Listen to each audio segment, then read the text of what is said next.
Hello, hello, hello! Happy Thursday! Hope you guys are doing great. Holy smokes, I've got YouTube over here and I've got Twitch over here. It's been, oh my gosh, it's been like almost 4 years since I've been live on Twitch, give or take. But there's this really cool new plugin that allows you to multi-stream directly within OBS Studio, so I don't have to pay a third-party service. I just got to install the thing, and somehow magic happens. I don't know how it works, but hello to the Twitch crowd. Good to see you all. BluJay on Twitch, question mark, question mark. I know, it's shocking. So here's the thing.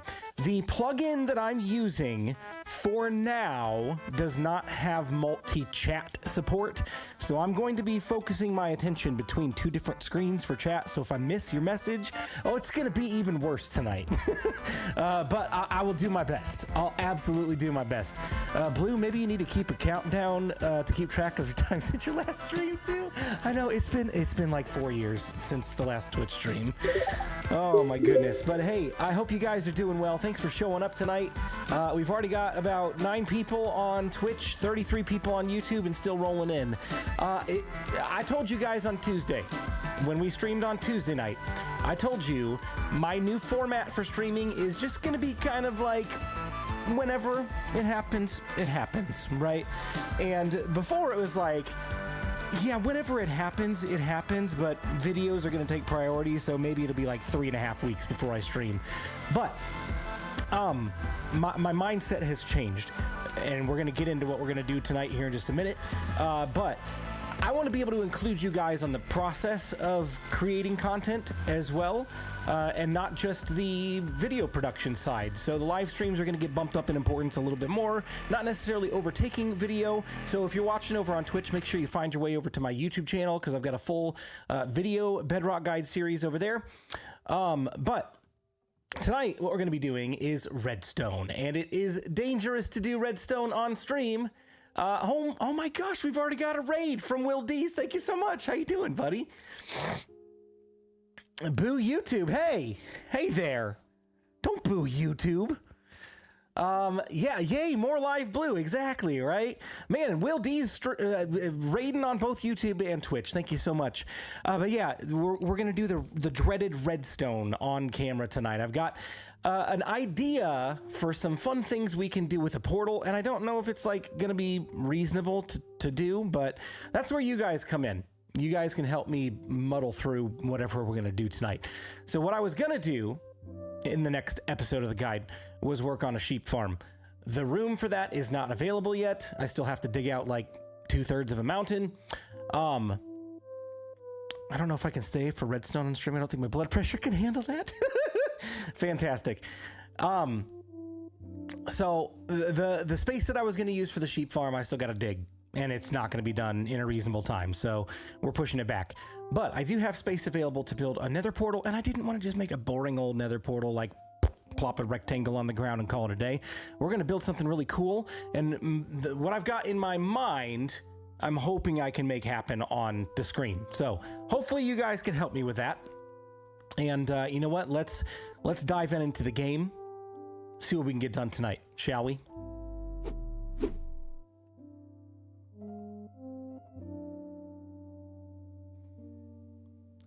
BluJay slipping on those shout outs. Hey, Will D's, shout out to you.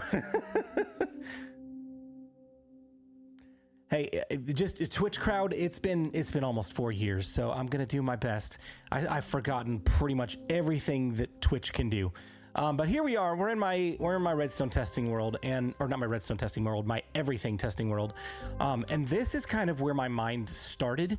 I wanted to build a nether portal into the wall so that you could either like pass through the wall or pass through the nether portal, and it would like activate and deactivate depending on if you flip a switch. And like I even textured it to where like on the outside of the city it's a little bit more dirty and less managed, and on the inside of the city it's nice and pristine and stuff. But this was idea number 1. I don't think I'm gonna go that direction just because of where I want to put the nether portal. BluJay's turning red with a stone face tonight. So I know we were joking about a Stargate kind of thing on the last stream, but I think we could make something cool out of this idea. So let's actually jump into the guide world really quick. I want to show you where this is going to go, and then I want to tell you my idea, and I want to see if we can make it happen. All right. Thank you, Puggy. I appreciate you. Portal in the wall, definitely a first for that. It's been done 1,000 times. 1,000 times. Where did you come from? Let me sleep. Can I sleep? Oh, I can. Thank you. Get rid of that phantom. Blah! This Minecraft song is the worst. It's a classic, man. It's a classic. Okay, so here's kind of what I'm thinking, right? Imagine with me for a minute, this is an ancient civilization, and they've built up their city, which is not done yet, right? We're gonna build it all out here. But this is like their primary building, and there's gonna be a giant blue wall right there where that quartz line is, and then there's going to be a giant blue wall right there from mountainside to mountainside, and it's basically no trespassing past that point, and the only way to get in is through here. I'm going to have some iron golems guarding the gates to the iron farm. Oh my gosh, too hot to handle. I should throw this in the trash. Heard you took a swim. This should help. Yeah, I died in lava earlier, the same way I did in Truly Bedrock Season 2. I fell underneath an obsidian floor, and I couldn't get out. Thankfully, I didn't lose any of my netherite gear, but everything else on me was gone, including my terrible hot garbage mending bow. Anyway, Prowl got me another terrible hot garbage mending bow. But this is like the other side. Once you've gotten past security on that side, this is what the general public does not have access to. And back here, they've uncovered an ancient relic, which is going to be a giant portal that this civilization was trying to figure out how to reactivate, right?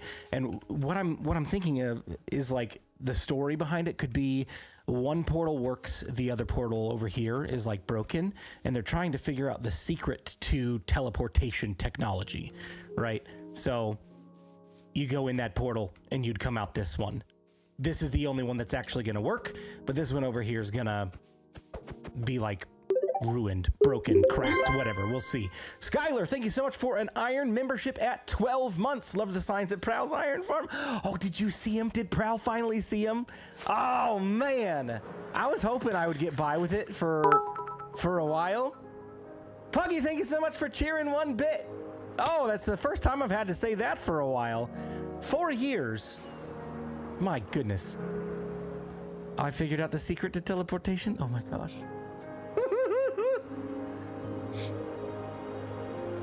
Oh my gosh.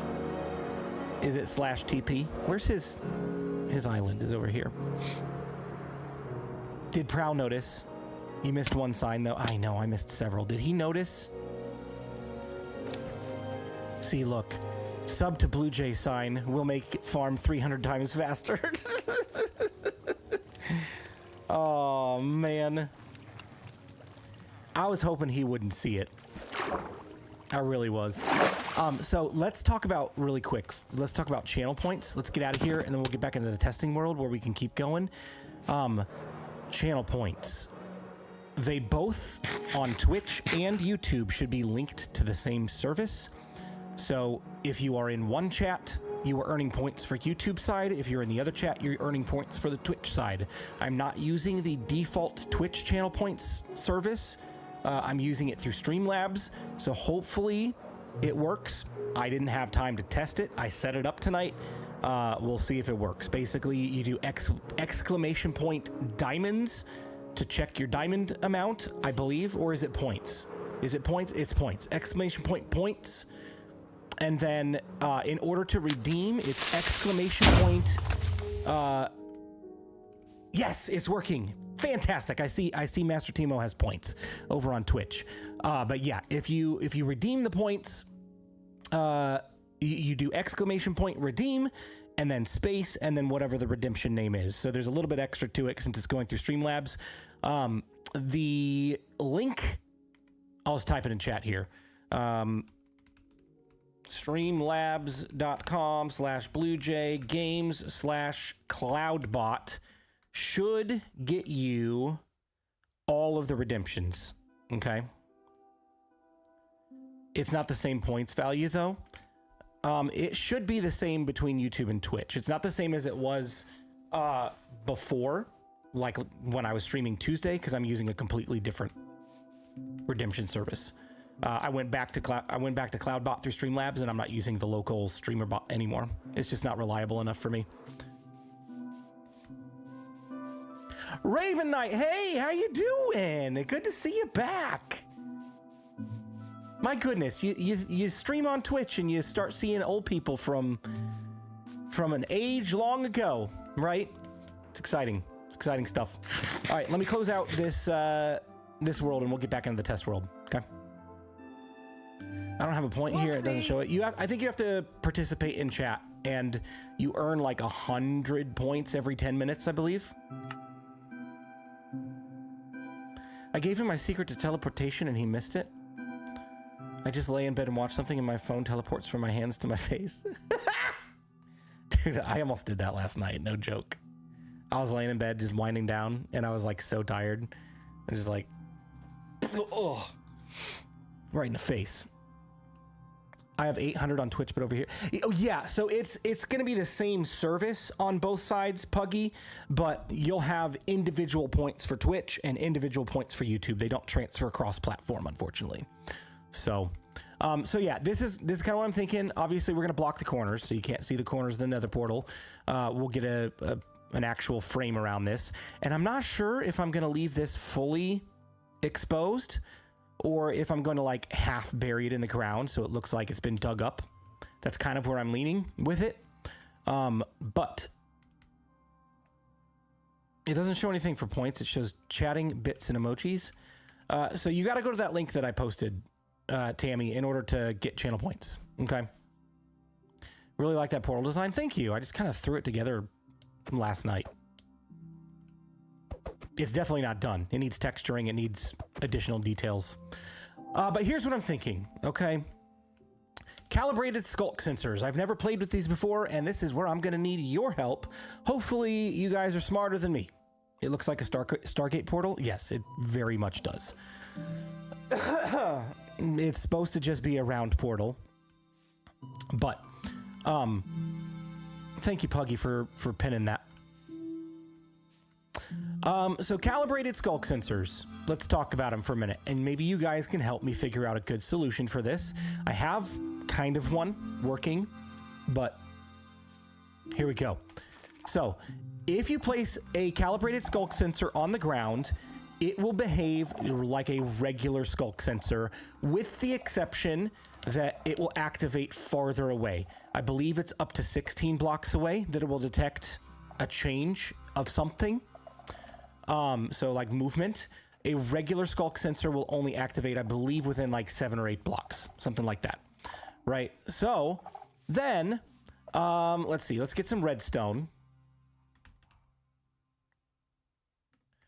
A calibrated sculk sensor will output a redstone signal on 3 sides, depending on what action is taken nearby, right? It will not output a redstone signal on the side with the amethyst stripe, right? So you got 3 sides of output. This amethyst stripe is 1 side of input. Oh my gosh, I was like, did I just trigger a warden somehow in my world? Oh my gosh. Pretend the skulk is Vietnam and drop fire on it from the sky.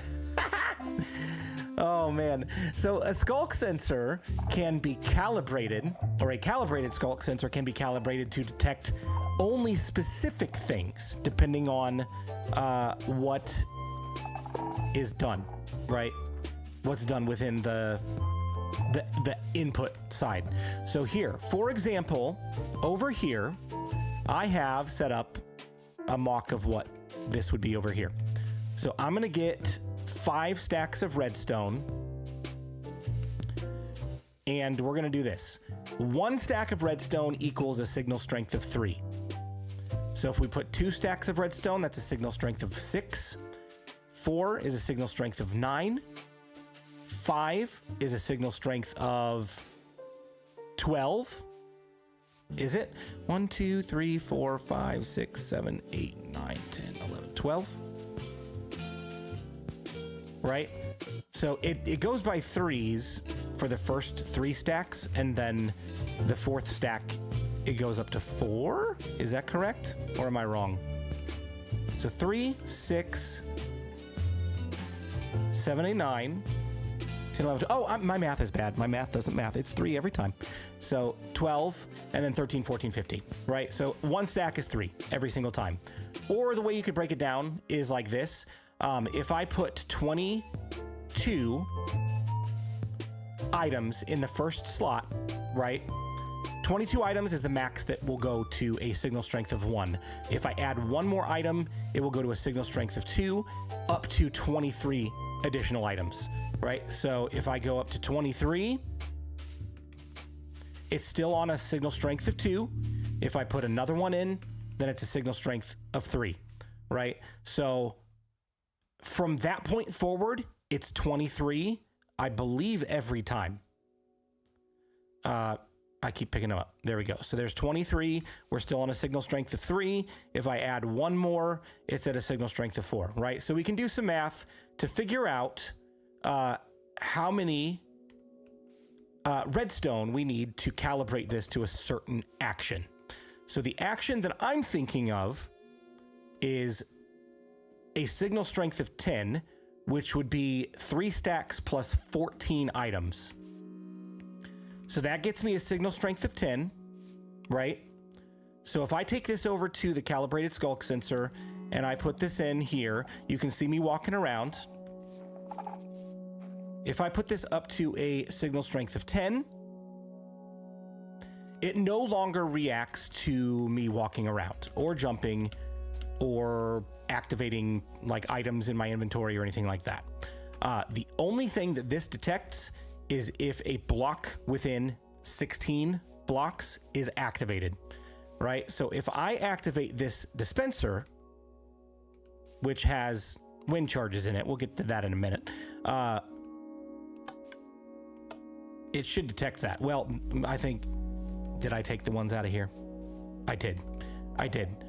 So you saw that one activate over there, right? There it is. It's activated.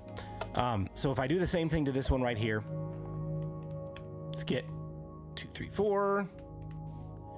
So 3 stacks and 14.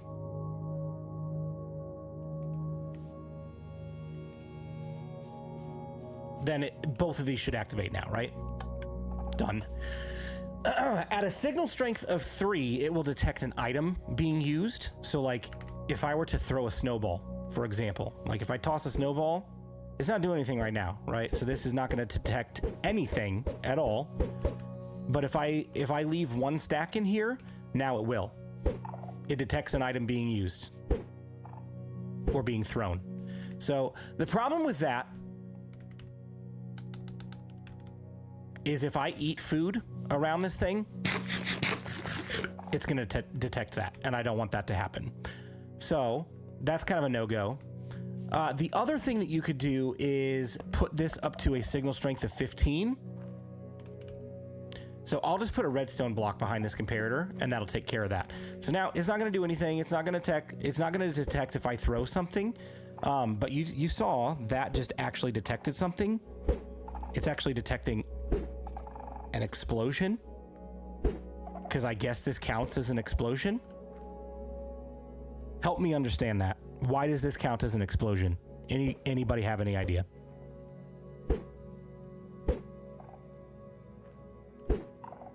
If I throw it, it doesn't do anything until the item breaks. An item bursting, maybe? That's kind of what I'm thinking too, TMO. So if I get like an egg, for example, and I throw an egg, it does the same thing. Right? So that's not a big deal. I thought it would be kind of fun envision with me for a second. You've got a contraption that's like over here, right? And maybe it's in line with the portal. You got a contraption, you pull a lever or push a button and it shoots a snowball or a wind charge, right?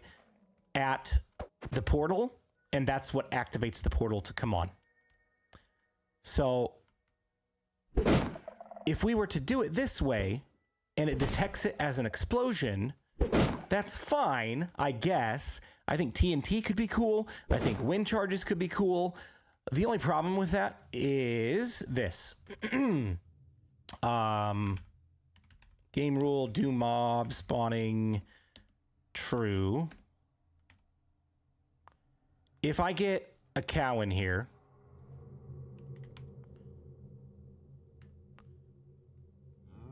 a signal strength of 15 also detects when a mob dies. So that's not good either. Yes, Master Timo, you got it exactly right. Thank you. Right?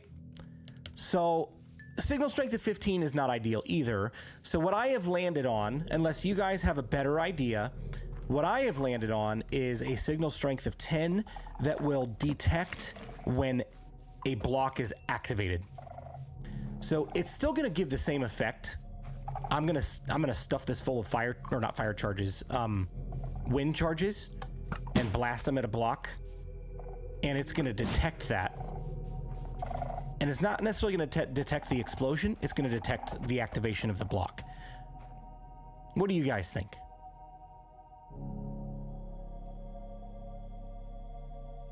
Have you ever had a snowball to the face? I have. And it had a rock in it. It did not feel good. It was when I was a kid. It did not feel good at all.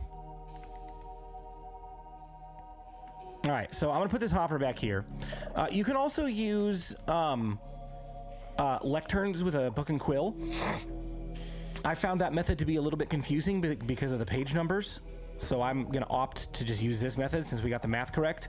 And you can also use crafters to calibrate this, but that will only go up to a signal strength of 8, along with a like an item frame that's got an item in it that you turn. That only goes up to a signal strength of 8 as well. And we need this to be at a signal strength of 10. So 3 stacks and 14 items will get us what we need. So if I go over here and I press this button, it's going to fire a wind charge. We could use a number of different projectiles. We could use snowballs if we wanted to. I think wind charges are more fun for this particular instance. I don't know if you guys knew this about arrows or not. I discovered this while I was building my ancient debris tunnel bore years ago. Zero Cruel, you were here helping with that. So was Nogri. I think he's probably in bed though. Arrows are not consistent in where they fire. Watch this. Look at that. Fires way over there. That one fires way over there. That one fires again over there. Left, right, left. None of them have hit the target yet. They're just like so inconsistent. So arrows, not a good option if you're building something like this where you're trying to hit a target every single time. So snowballs and wind charges are actually better, but check this out. Here's another thing to note. What about using a firework for it? I thought about using fireworks as well. We could potentially do that. That would be fun. Snowballs actually fire straight across at the block. So see how that block is actually one block above the dispenser? Snowballs fire straight ahead and then they fall off. Wind charges consistently fire one block higher. They've hit that block every single time. I've not seen one miss yet. Does it also improve if you make the dispenser with an infinity bow? Of course, because infinity is the best. Dan, thank you so much for the $5 super chat. With wool, you could block off all sound other than the block the explosion happens at for strength of 15. Okay. So let's test that theory. Because I think wind charges could be cool. We could do it, definitely do it that way. Wool. Let's get some wool. It's got to be blue, of course. If I put a wool block on top of this, will that block... Actually, I gotta get this to full signal strength. Boop. That's how you've made all your doors? Okay. Yeah, this is literally my first night ever messing with these things. Ever. Okay. Perfect.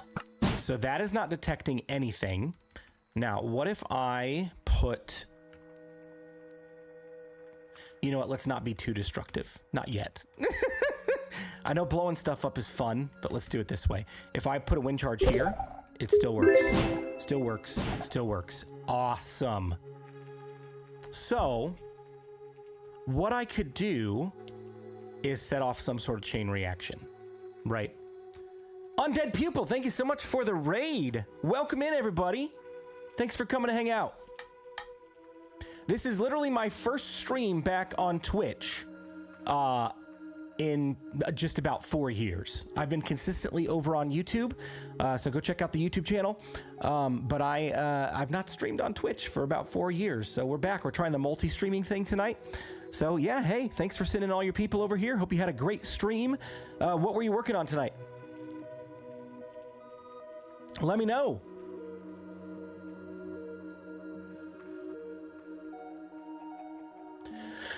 Okay, so we kind of have the skulk sensor thing figured out, right?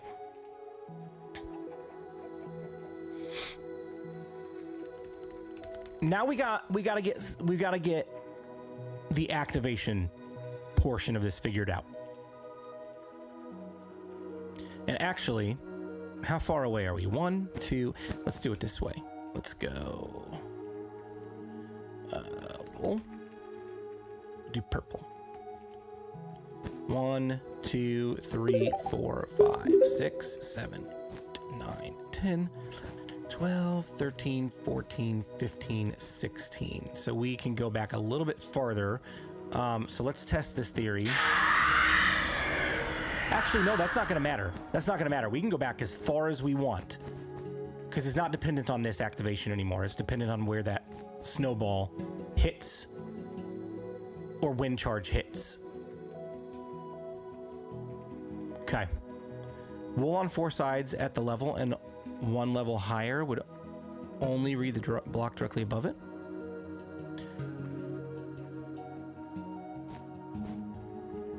Like this.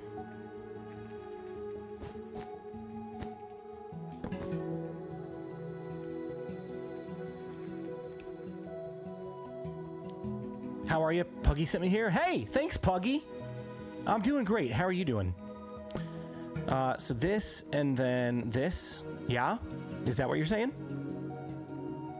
How many Twitch viewers so far? We got 34 people hanging out over on Twitch. 74 people here. Everybody like the stream, please. That'll help spread the word. All right? I appreciate it. Oh, dang it. Here, let's just do it like this. And then we'll put the wind charges back in. And then I need a button.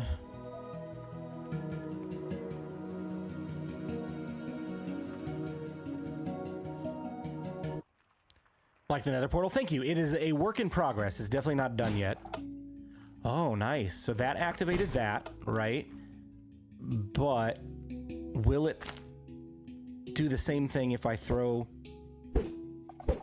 Yeah, so it'll still activate there too. What were you trying to say, Dan?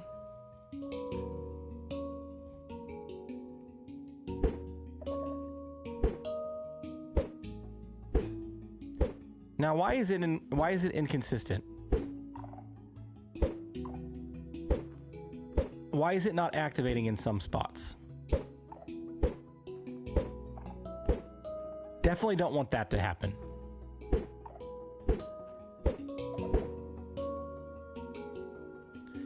Mod sunflower. Okay. Is it just sunflower? Steadfast sunflower. There we go. Mod at steadfast sunflower. Boom. Hey, the whole crew's here except for Nogri. What is it you're trying to accomplish with a missile? You're obviously got a plan in mind. if you're just not just using a button. Okay, so the idea, let's picture this, right? The idea is you press a button and it fires off a projectile of some sort. Wind charge, rocket, doesn't matter. And it hits like something up here that's supposed to be like an activator beam or something. So it turns it on, and then that would in turn activate a dispenser that's got a flint and steel to light the portal. Then if we fire another one, what I want to happen is it will flush the portal out with a water bucket, right? So think about like the gold farm, how that goes on and off, on and off, on and off in a rapid fashion with flint and steel, and then water flushes it. Flint and steel, and then water flushes it. I just want this to be a single tick, all right? So basically just having a nether portal that we can turn on and off anytime we want. Wow. The moon is like right outside my window. It's just coming up over the horizon. It's so orange right now. It's crazy. Does that make sense?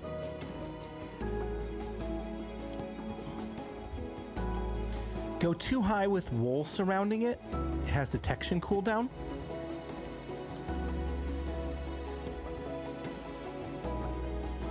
So like this.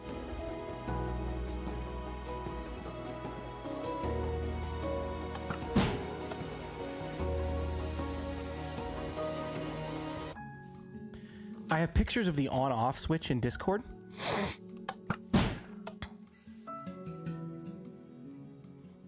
Can you send it to me?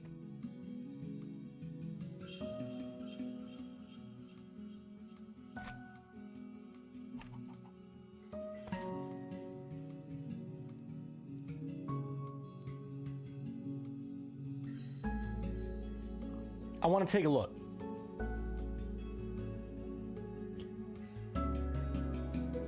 Calibrated has a 1 second cooldown. Remove the wool directly above it. Okay.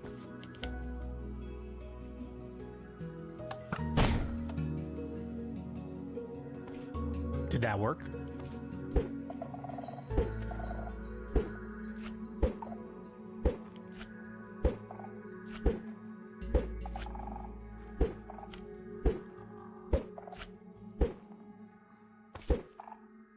It's still broken. It's still doing it.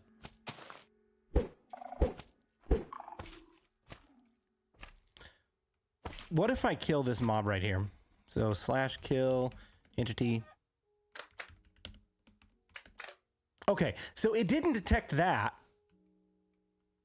which is encouraging. What if I do it here? Didn't detect that either.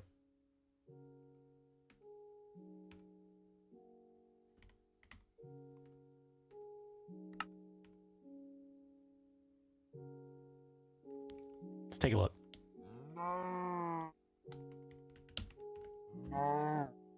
Perfect. So I guess honestly, it doesn't even matter how many blocks above, as long as it detects it, right? Even if I were to put it here.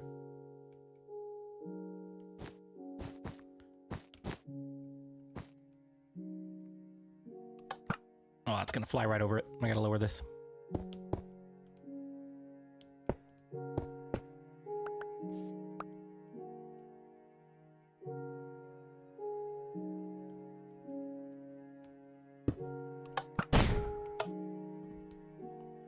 Oh, see now that one didn't activate because that one's in the way.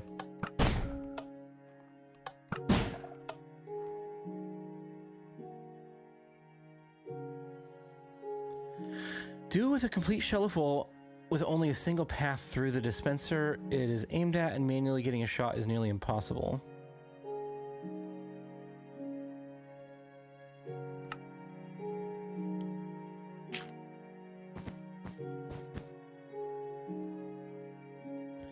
Doesn't activate when you hit the wall, only the block. Okay, let's do concrete.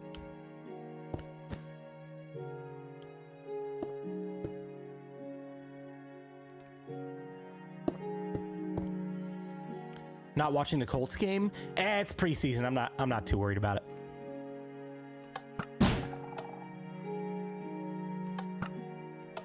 Ooh, that's the first one I've seen miss entirely.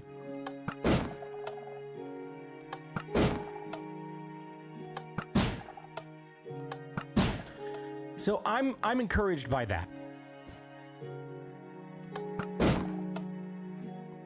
That'll keep mobs out, and it'll keep death sounds from affecting this. And that will activate Skulk Sensor. Then, from there, let's clear the inventory. It's getting messy. I mean, it's not just preseason, it's also just the Colts. Hey, listen. They're going to win this year. They're going all the way. That's what I say every year, but it's going to be true this time. All right, so if let's just take this one step at a time. If I put a repeater there, it doesn't activate a signal.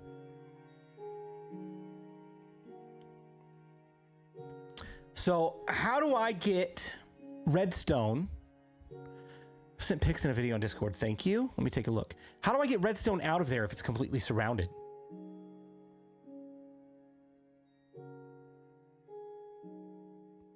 Calibrated sensor there.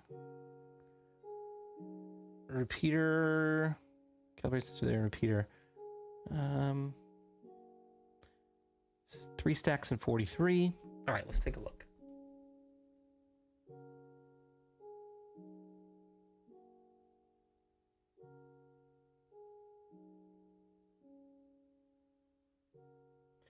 So,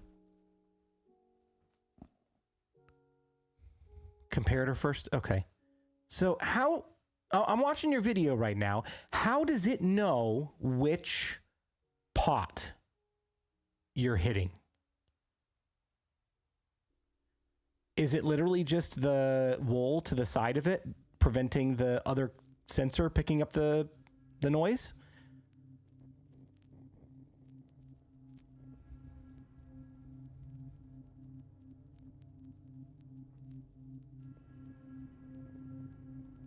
I don't even like football, and I already sat through a Bills game and a Vikings game. That's awesome. I see.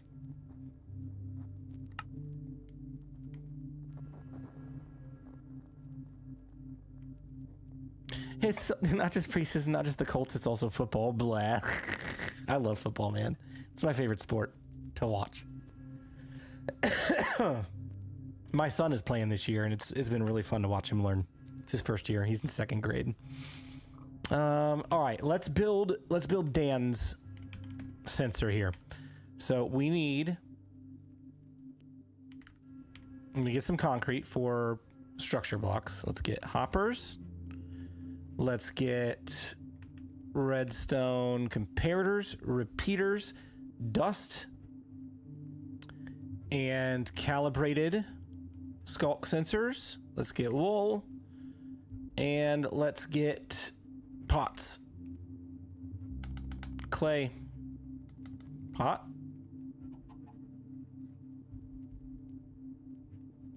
There we go. All right, so it goes like this.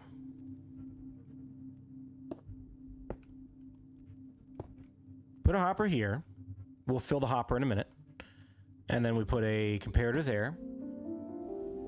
And then a calibrated skulk sensor there. Then redstone repeater, redstone and repeater, and redstone and repeater. Nope, not repeater, comparator, set to subtract, and then redstone and repeater. Then into the side of that one is another repeater. And then redstone dust.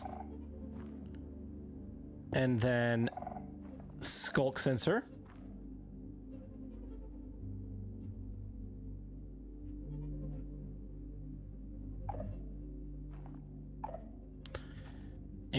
and a comparator and another hopper. And then some wool right here. Yes. Yep. And then some wool right there. Then over here, pot.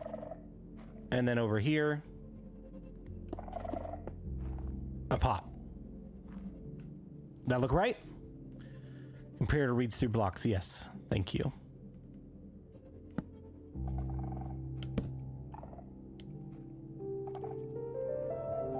So now I need to calibrate these with, we'll just use redstone.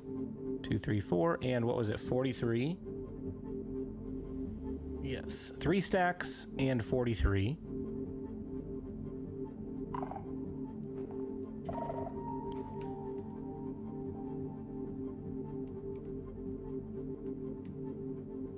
Watching your kids is always fun. Yes, it is.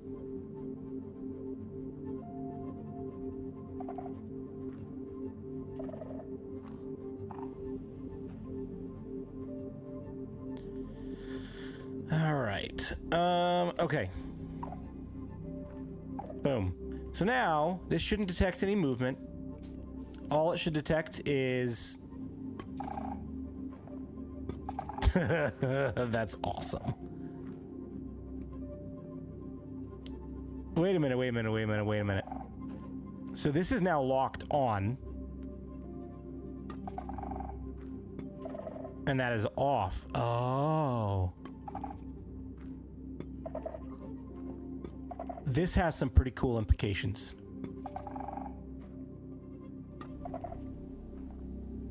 Is this your original design, Dan? Is this your certificate? Your circuit? Did you create this? If so, that's pretty freaking genius.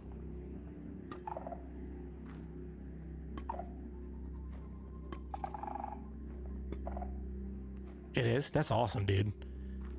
So you hit one and it turns off and it doesn't even do anything. Like, this is always off and this is always on. That's amazing. Okay, so how can we convert this into a circuit that have a button design too? Nice. How can we combine this circuit into something that will activate the portal, and can we still fire a missile at it? Or is this only like a tap kind of thing?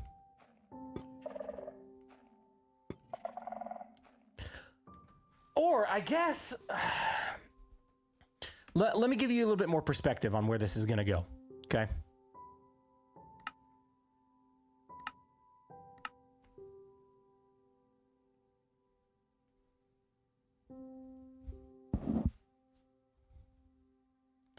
You can adjust the input to anything. Oh, that's so cool. All right.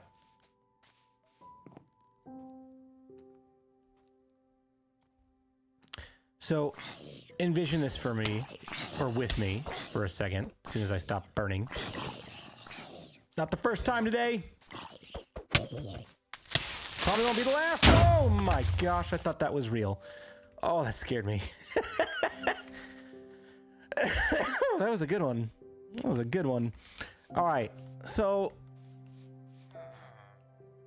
we're probably gonna center it with the giant temple thing here, right? So right in the middle, this is where I want to activate and deactivate the portal. So the portal is gonna be way over there. I want to be able to stand here, click something, and it fires some sort of projectile into the portal, and the portal turns on. Then I also want to be able to stand here and have another portal over here that actually doesn't do anything. So it doesn't matter. This doesn't matter. It doesn't have to do anything. It's just going to be a broken portal, right? But the whole, like, lore of this is is like an ancient relic that they dug up, and they're trying to rediscover how this civilization before them was able to teleport things from one place to another, and this was like their experiment or whatever. You know what I mean? So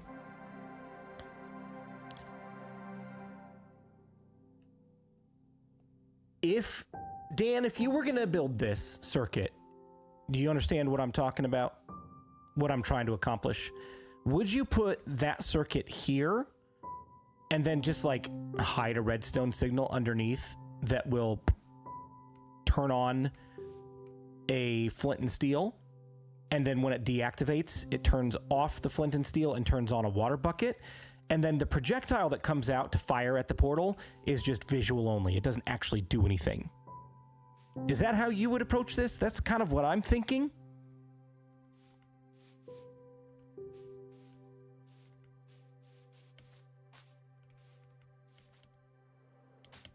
And honestly, like, for this being like a really old, dug up relic, I kind of like the clay pots idea for the activators. The wind charge is definitely the most accurate option. I think run with your original design right under the impact, then your redstone is all in one spot. Okay. So then...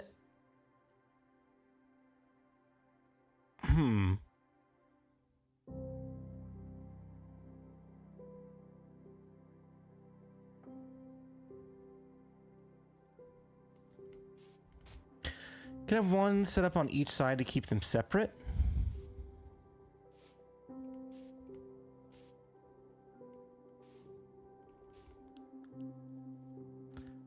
Smash them and run away from the ghosts? What? There are so many ocelots here right now. Hello.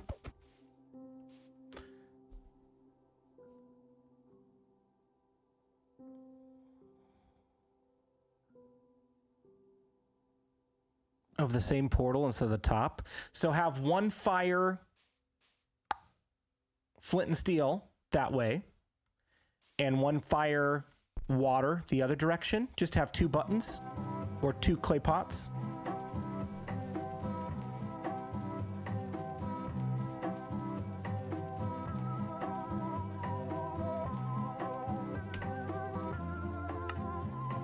I like this idea.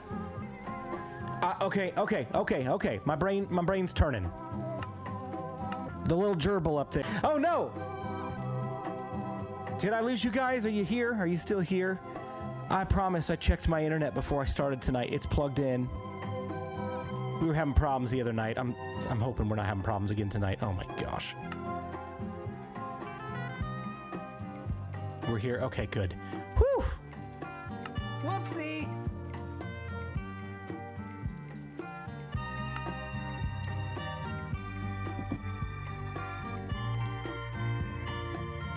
All right. Twitch crowd, are you guys still there? Should have a kennel where you've trapped a couple ocelots for your own zoo. Oh my gosh. All right, let's try some things. Oh man, Twitch crowd, is Twitch crowd still here? Oh no, it's showing offline. Shoot.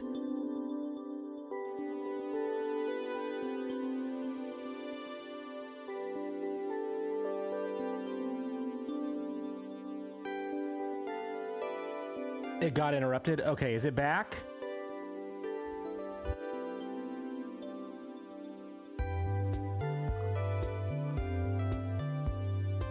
Oh, that's so annoying. Why does my internet stink right now?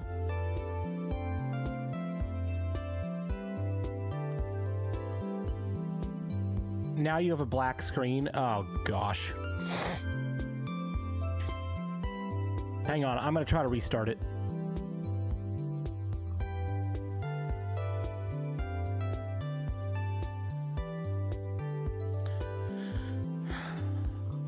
Maybe. Ah, there we go. We're back. Sorry, guys.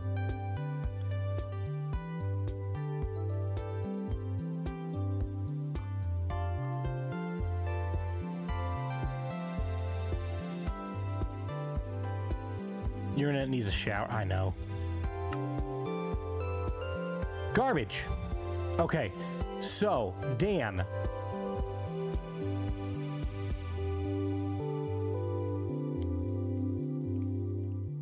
Can I raise these pots up so that this is buried underground? Right. So if I put this here. Whoopsie! Whoopsie! All I would need to do... Oh, I don't even need to do anything. That's fantastic.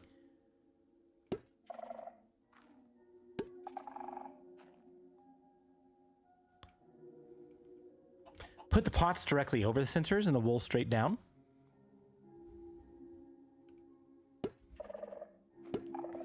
I mean, so far, it doesn't look like I have to adjust the wool at all. What if I put this pot here so that they're, like, equal to each other? Oh, heck yeah, dude. Let's go. Fantastic. Okay.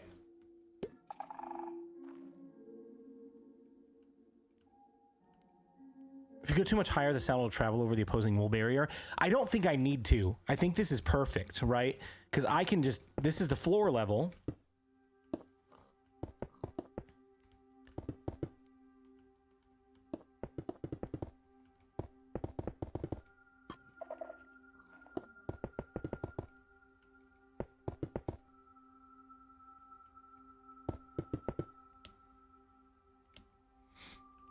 We can get super crazy with this. We can do some really crazy stuff with this. All right, so just for theory, it works, right? So that's good.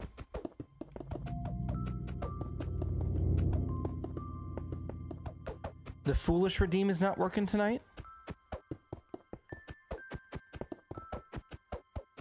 Really? Oh, that stinks. I uploaded it.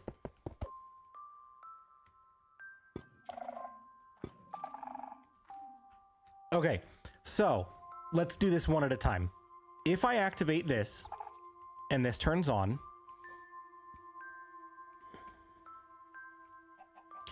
I want this to fire a wind charge, right? So... Or a rocket. It could be rockets.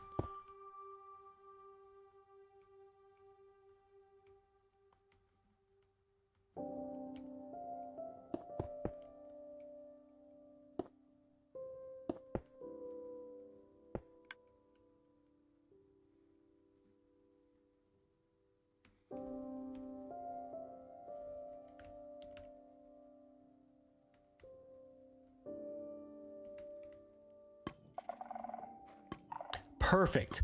That's locked, so it prevents me from firing multiple charges. Once it's on, it's on. And now it's off. Yeah! Look at it go!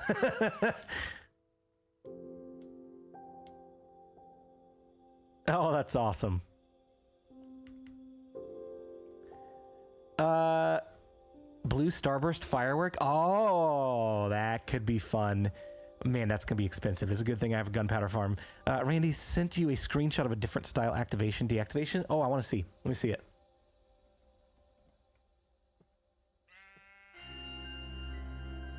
Here's a locked signal until activated again. Unlocking the signal. Oh, with locked hoppers.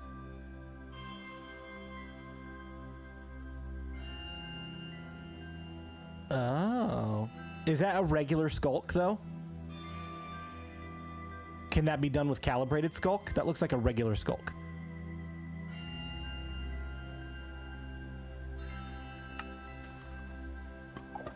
I like it. I like it. I like it. I like it. I like it. Any input? Okay.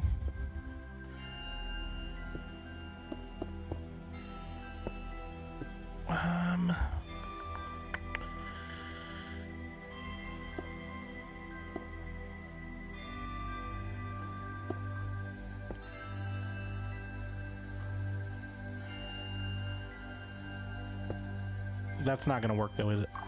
Nope. It's not.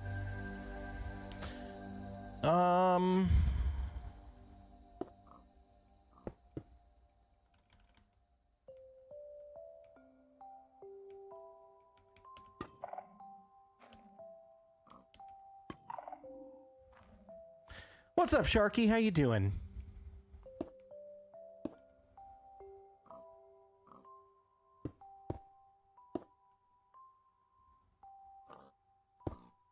Will that work? Or actually, I could just do that, right?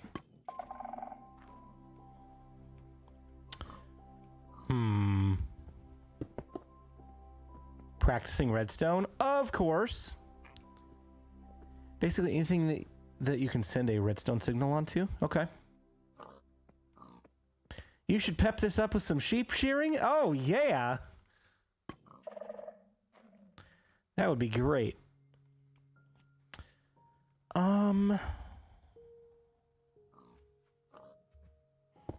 What about this? What if we did...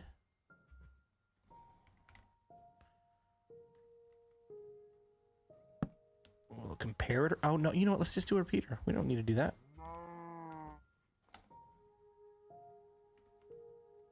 We'll do a repeater into a block that has a torch. That'll work.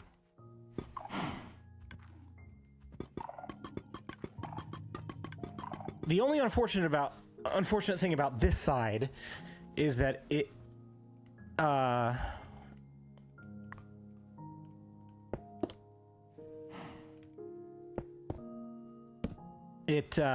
is spammable. Will this lock it? It sure will.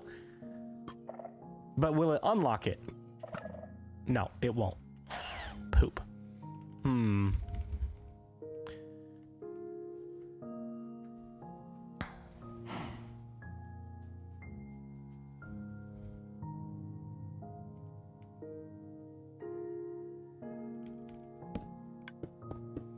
I need it to be able to unlock. Gonna try and make it a double locking system really quick. Okay. So we have proof of concept that it works, right? So then I want to see how accurate this can be on target blocks every single time. Right. So if we go straight out above the dispenser by 1 block, let's just go out 1, 2, 3. You know what? No. Let's get the actual measurements so we can test this for real.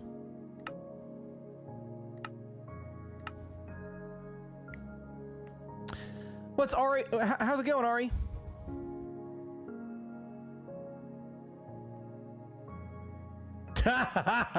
Hey, Prowl, how you doing, buddy?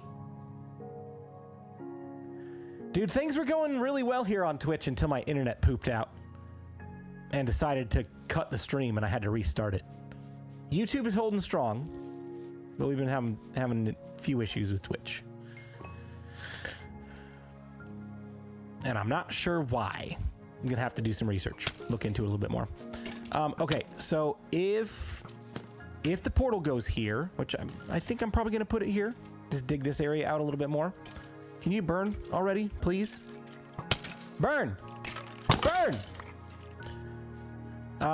We got 1, 2, 3, 4, 5, 6, 7, 8, 9, 10, 11, 12, 13, 14, 15, 16, 17, 18, 19, 20, 21, 22, 23, 24, 25, 26, 27, 28, 29, 30, 31, 32, 33, 34, 35, 36, 37, 38. Roughly 38 blocks if we're going straight from the center.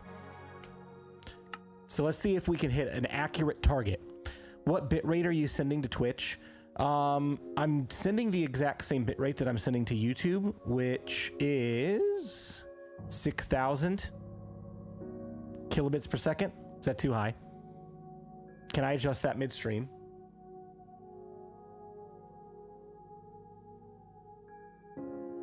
Okay, that should be fine then. Okay. But I have an unstable notification. It says average stream bitrate too high on my Twitch dashboard. Should I lower it?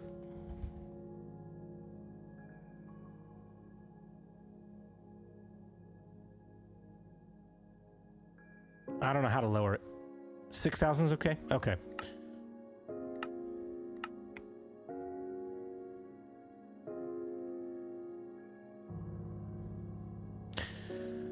I'll try adjusting it for next time. I don't want to mess anything up midstream. Unless it crashes again, then we can go from there. So 1, 2, 3, 4, 5, 6, 7, 8, 9, 10, 11, 12, 13, 14, 15, 16, 17, 18, 19, 20, 21, 22, 23, 24, 25, 26, 27, 28, 29, 30, 31, 32, 33, 34, 36, 37, 38. So we need to be able to hit a target that is 38 blocks away consistently. Will a wind charge accomplish that? I don't even think a snowball would do that at this. Oh my gosh, it's so far away. Are you live on Twitch? I am. Drop it down 1 block. No, it's supposed to be 1 block above the dispenser. Wind charges go high. Let's give it a go. Let's see if it works. Ready? Oh, it's engaged, so I gotta turn it off first. Ready, set, go. Oh my gosh, it goes up. That actually could be cool if we get it in the right spot. Let me get a redstone lamp attached to this as well. Counting with BluJay. Oh yeah, it's the best. It's the best. All right, here we go. Ready? 3, 2, 1, go. Oh yes! All right, let's do it again. Ready? Here we go. This is so cool. Oh, it missed. Oh, it missed. Shoot. That's okay. This is ancient technology we've dug up. It's not going to be perfect, right? Oh man, it's missed 3 in a row now. That's too much point of failure. That's 4. Let's lower it by 1. See if we get better accuracy there. Oh my gosh. If we can get this working consistently, this is gonna be so fun. Okay, so that hit the redstone block. It didn't hit the target. That hit the target. That hit the target. All right. So we got 2 out of 3, 3 out of 4, 4 out of 5, 4 out of 6, 4 out of 7, or 5 out of 7, 5 out of 8 now, 6 out of 9, 6 out of 10, 7 out of 11,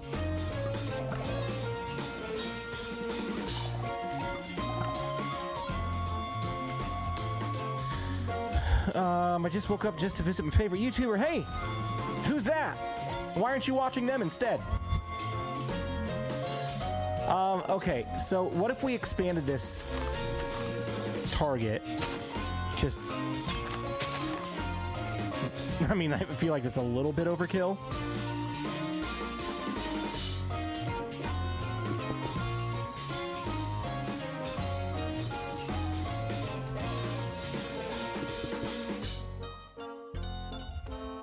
The music is blasting. Oh shoot, I forgot to turn it down. How come you guys didn't tell me this before? Sorry, my bad. All right, so that activated the middle one on the bottom. That's the middle on the bottom. Middle on the top. Middle on the bottom. Middle on the top. Oh, bottom left. Middle on the bottom. Middle on the top.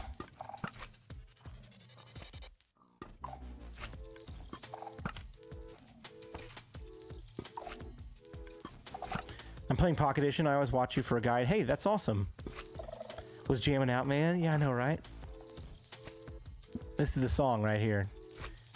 You could use 2 redstone targets. I could, and that would get us more consistency. It's only hit to the left once, I believe.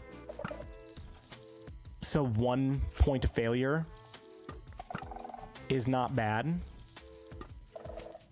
I mean, the other thing we could do, we could go crazy with calibrated skulk sensors and just have it explode over here and hit another skulk sensor, right?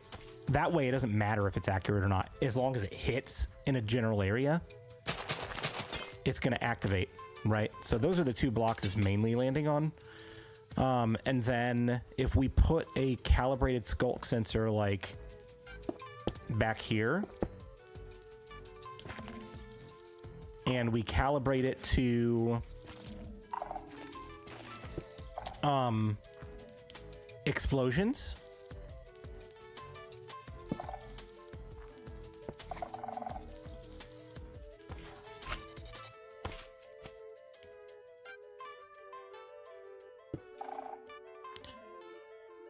Why not use another calibration? Yeah, see, Randy, we're on the same wavelength here. We're on the same wavelength. Good idea. Okay, so now that should only target explosions, and we can put wool around it to make sure it's not going to detect killing either. So here, let's do this. Let's do that. Let's actually hook up a redstone lamp so we can see if it's working. Will that power, or do I need redstone dust? Science. Hi, nice. All right, so that works. Perfect. Yep, that's better. Then we can mask it with decorations better as well. Oh, this is gonna be so fun. Sorry, I'm not good at English. That's okay. All right, I'm happy with it. Consistency. All right, so then if I do the same thing over here in line with this other one.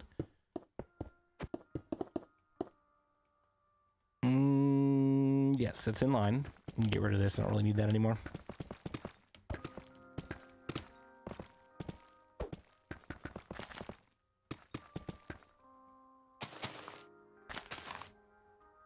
Is that a wind charge? It is. There's so much fun to play with. This is going to give me more reason to go hunt more trial chambers down. All right. Wind charges. Let's load up a few in here. That way we can at least activate it. We don't have a locking mechanism on that yet. I think Dan's working on that. Let's do this. We'll do that. And then that and that and one more. Get a sensor there, a comparator there, and a redstone block there. Okay. So now that is calibrated. And will this hit the same? Oh, it missed! Because it's too far over by 1. I didn't eyeball it correctly. Whoopsie! Blue can turn the music up just a little bit. Okay, hang on. Is that better? I need to like mark where I put the fader so that when I do this in the future, I don't have to readjust it every time. All right, here and here. Let's try again. Fantastic. Oh! Oh. Nope, no matter. That's okay. We'll just block it off with wool so that it doesn't double activate. This is why we test these things, right? Oop. So if I put wool here... Actually, it's got to be here, right? Here and here.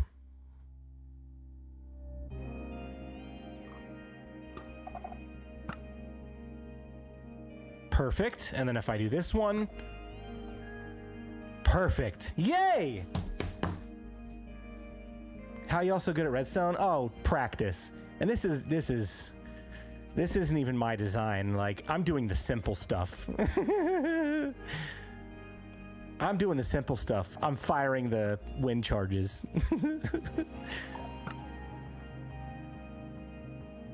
I love this circuit. This is so cool.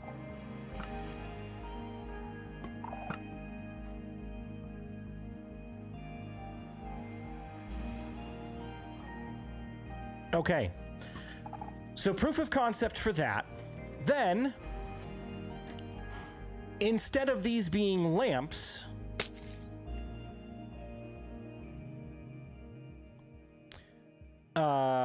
dispensers. So dispenser there, and a dispenser there, and then flint and steel in one. You should build the circuit I sent you to have it in game for reference. I will here in just a little bit. Yes. Water bucket. So this would be the flint and steel side because that's going to be the activator over there. And then this is going to be the deactivator. And then let's do a obsidian portal frame.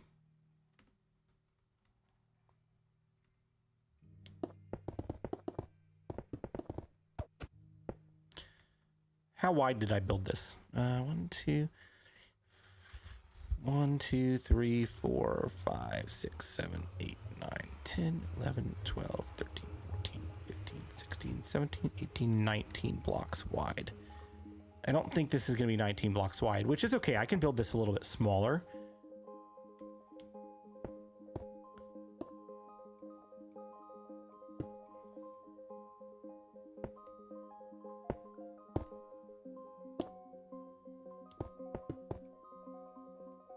Nope.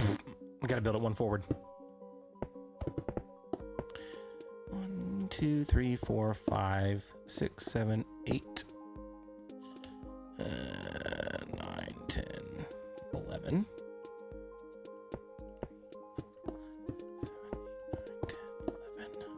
Oh, that's perfect. You do an 11 by 11 portal.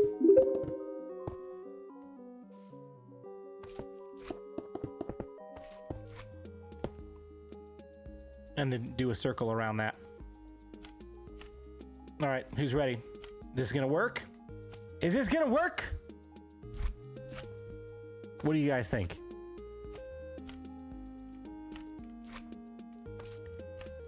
Three, two, one, go. Puggy says no, it's not gonna work.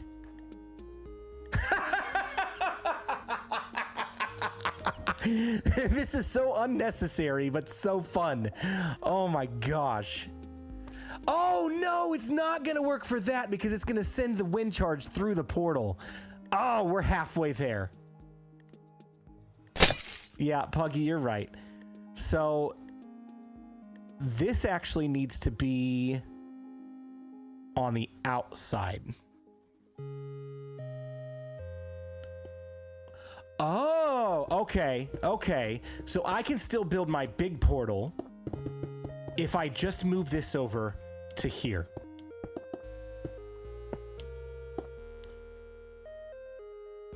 Right? Or no. No, I can't. Unless I move this farther away. 1, 2, 3, 4. 1, 2, 3, 4, 5, 6, 7, 8, 9. Let's get proof of concept first. This is 9 by 11. I'm not happy with the size. It's too small. And I want it to be a circle.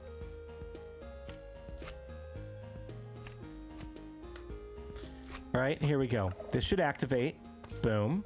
Perfect. And then this should deactivate. Boom. Nope. Because I didn't move the dispenser with it. Hey, proof of concept. It's still working. Right? So let's do that.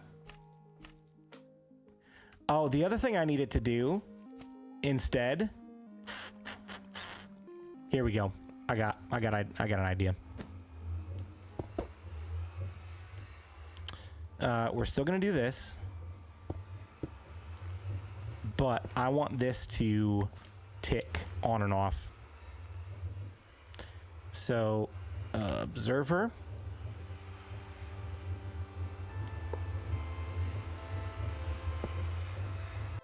No, I didn't want to go through the nether. Oh.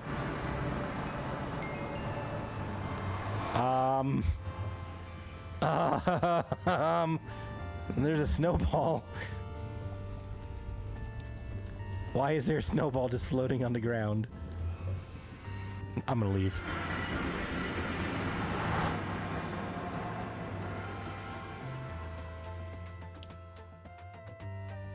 Oh, here's all my Mario stuff.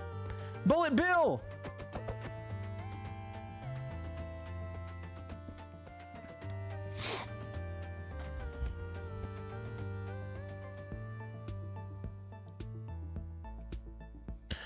I mean, we could do powdered snow, but then that means I have to go mine it. Water buckets are infinite.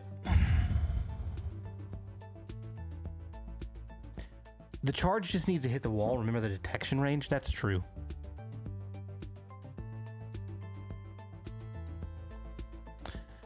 But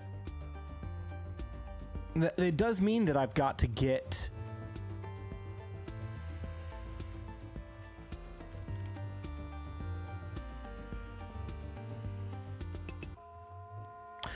Okay, what if I had it hit the top of the frame? That way I can build the portal as big as I want, and it would still detect it through all these blocks, right? So, proof of concept, let's do this. Let's pretend like this is higher in the air.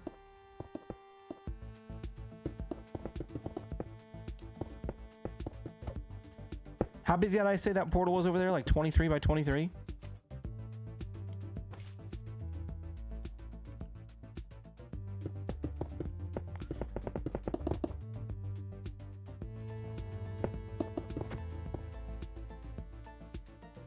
$19, something like that. Just we'll make it big.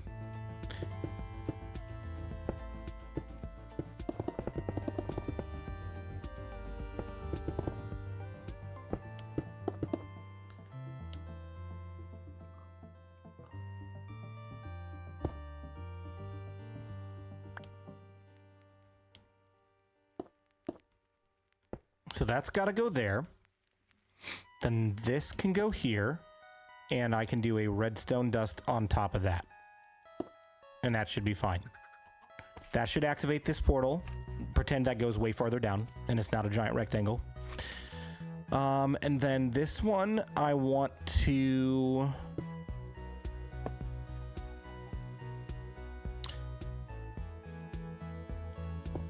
do the same thing with water. But then it's going to observe. Yeah, there we go. Will that double tick? Hopefully.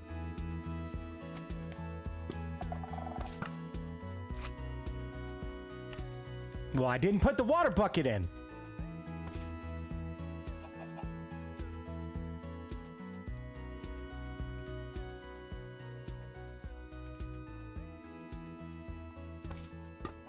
All right, portal should light.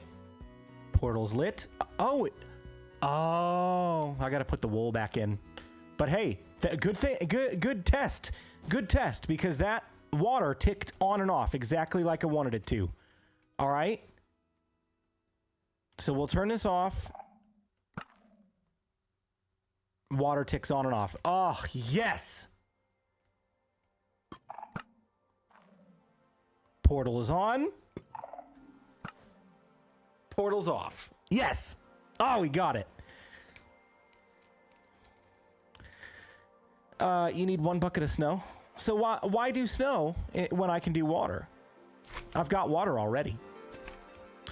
Is snow more efficient at turning portals off?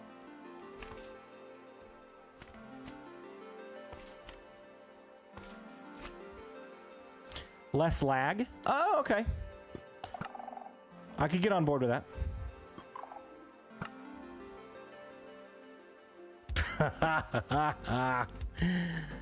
Oh my gosh. Without the wool, this could be a gold farm mechanic too. I don't know how efficient this would be for being a gold farm mechanic, because like you would still need the rapid ticking And this would not rapid tick. This is like meant for an on-off switch. But this could be your on-off switch to activate a rapid tick circuit. Like these calibrated sensors are so cool. They've been out for over a year, and I still not played with them before tonight. Relog can cause issues with observers observing dust. Oh, really? Let's test that theory.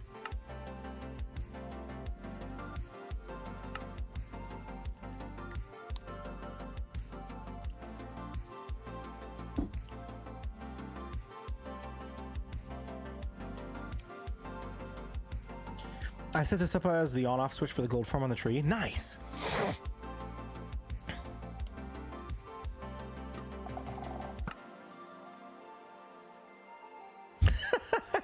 It's still working. This is beautiful. Wireless redstone. Like true wireless redstone. This is so fun.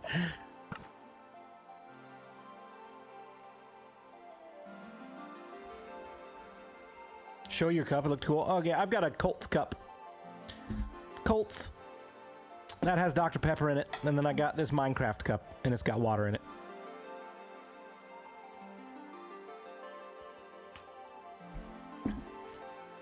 Okay. Not efficient, but fun. Oh, it's absolutely not meant to be efficient. It's literally just to be a activator and deactivator of a nether portal. It is 100% not necessary. Everybody who plays this game leaves their portals lit at all times, and I will probably be the first one to deactivate portals every time I'm done using them. Just because I can, and it's fun. I use a second observer looking at the first one to double-click the dispenser. I don't know that I need to double-click the dispenser because it just needs to click once because it's flint and steel, right? I don't want to double do that. The only one I want to tick on and off is the bucket to pick the item back up. You just don't want Prowl sneaking through your portal? I don't. Don't come to my portal. I guess I didn't really think about that. Like, what if Prowl comes through? Is it going to create another portal nearby?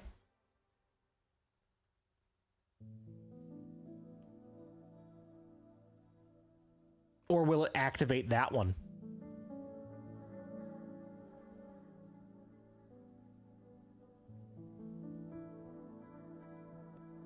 It'll create another portal nearby. That's stupid.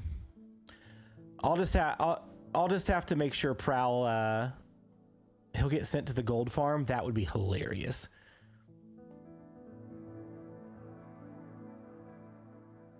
No, it'll light that one. It'll create a new one. I've got both answers now. I got both answers. Okay. We can test this theory, right? So I'm gonna light it.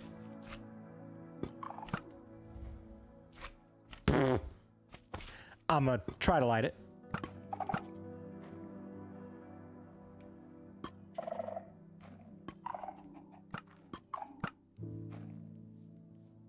There we go. Okay, so the coordinates for this portal are 440, 128, right? So I'll get my calculator out and I'll get my notepad out. And 440 divided by 8 is 55. And 128 divided by 8 is 16. So 55, 16 is where we need to put the portal on that side of the nether. Let's go back over here where I know there's a portal over here. Make a bigger sensing wall, bruh. I will. Like when we actually have the portal frame in place, it'll do that. Leave a sign. Please turn off before leaving.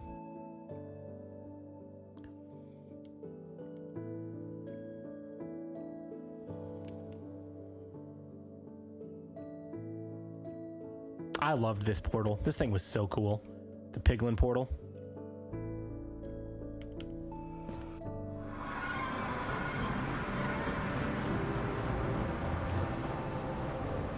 right, so 55 and 16.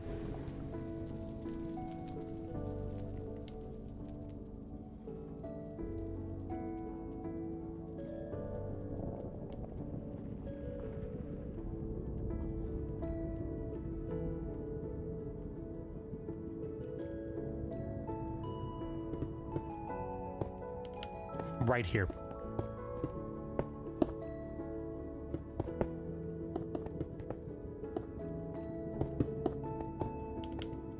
All right, let's light it.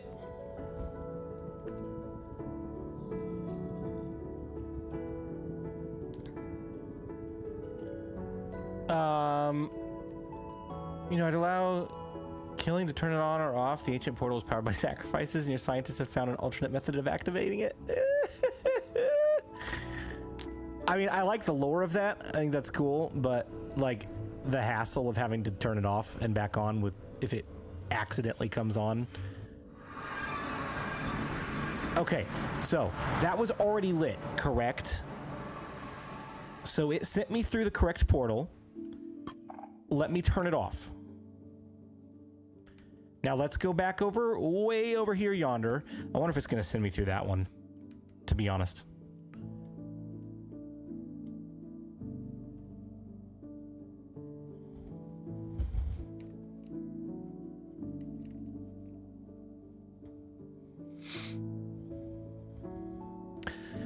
Bluebell makes Dr. Pepper float ice cream. Then you pour Dr. Pepper on. Oh my gosh, that sounds amazing. I want that.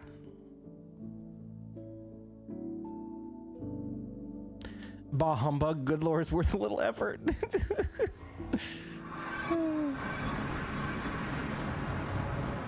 All right, so we're here. And we got to go back over here. 5516. Let's see what happens for science. Yep, it sent us through that one. What if we turn this one off?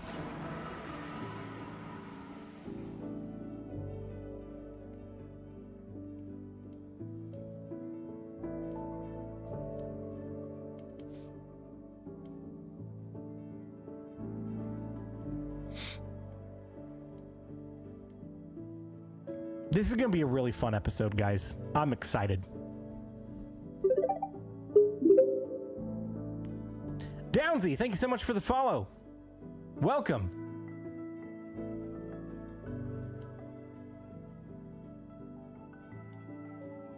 Maybe remove a piece of obsidian. Okay, yeah, we'll test that after we see what this does.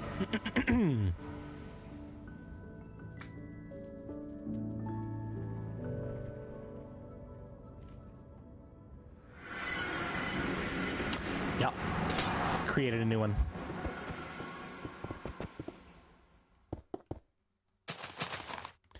Picture of the updated switching message. Thank you.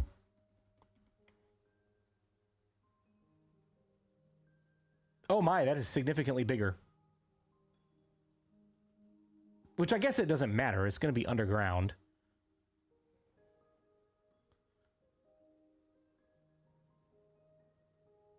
Whoa.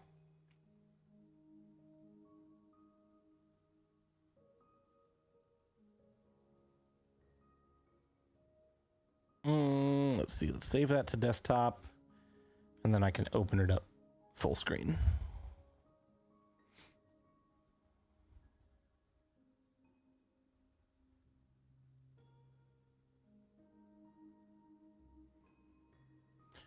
Why would it light a portal? I don't know. Maybe the game would think there's already a portal there, so send them through that rather than create a new one. I don't know. Hey, it's worth testing for science. All right, so I guess we don't even need to break a block on this one. I mean, I just did, but it didn't send us through there or there. It sent us to a new portal back here. So thank you, Dan, for the super chat, by the way. Why didn't the portal in the Nether not turn off? Because they're independent of each other. Just because this one's off does not mean the Nether side is off. If portal is unlit, it should make a new portal, I believe. Yeah, and that's what we've just found out, that it is doing that. So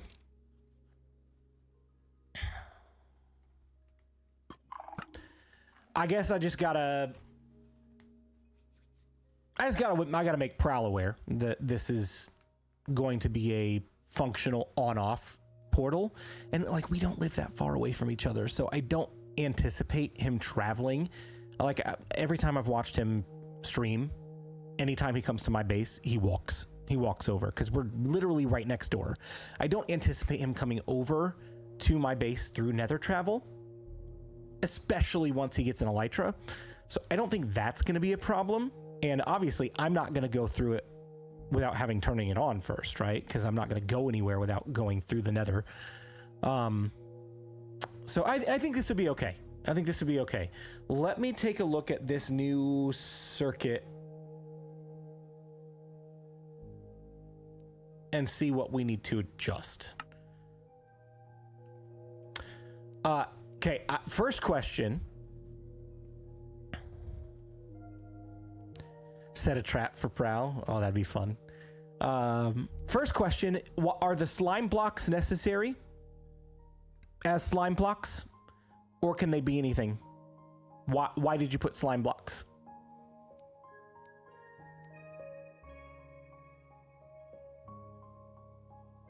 Is it because they're considered transparent? Could I use glass?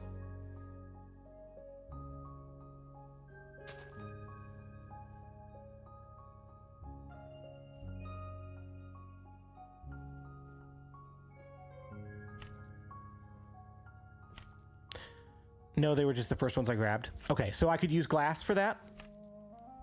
Because like if they're solid blocks, they would interact with the redstone below, correct? Okay.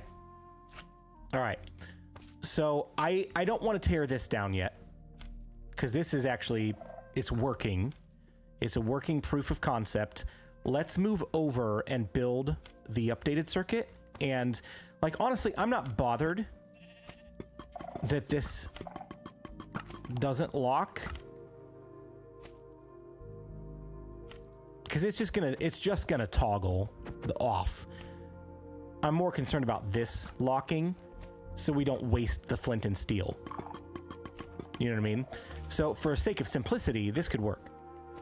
But let's look at this other circuit as well, just for funsies, because we're here, right? So we need redstone repeaters, comparators, redstone dust again. We need pots. And we need wool. And we need some structure blocks. We need some glass. And we need some hoppers. Not hopper with a J. And I believe that is everything, except for items to put in the hoppers, which is still a stack in 40, or 3 stacks in 43, right? So 1, 2, 3, 1, 2, 3, and split those up.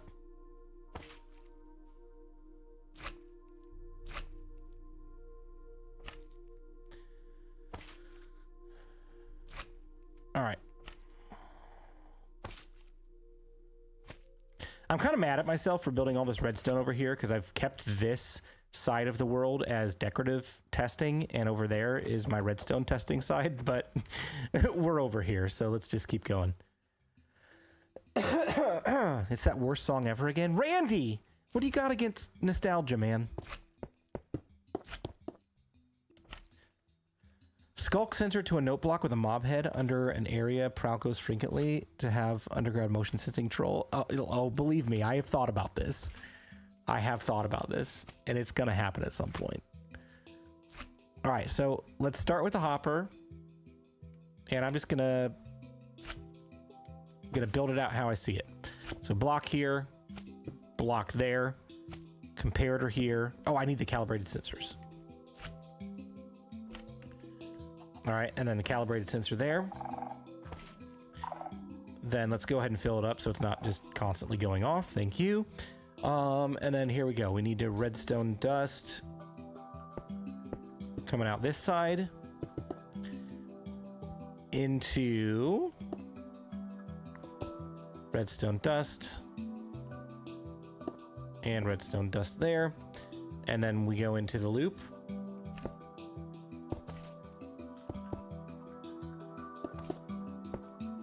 So the loop goes repeater, redstone dust, comparator, set to subtract, redstone dust, repeater, redstone dust, and repeater. All right, that's all for that side. And then repeater there. Redstone dust. Let's pause for there for a second and let's do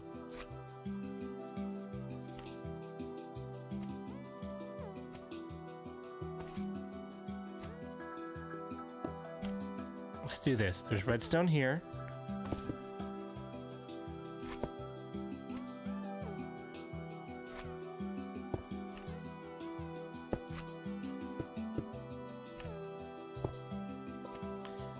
Glass, glass, glass, glass, and then that. Okay. Then one over, and then one more into a repeater, and then that is going up against the second circuit, right? Then we can take this one under.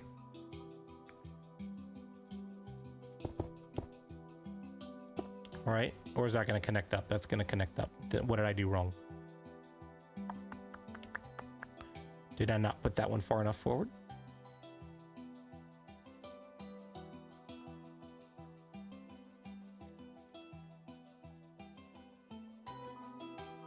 I don't think I put it far enough forward. Shoot. That repeater should be going into the comparator. Oh, thank you. Yep. Good catch.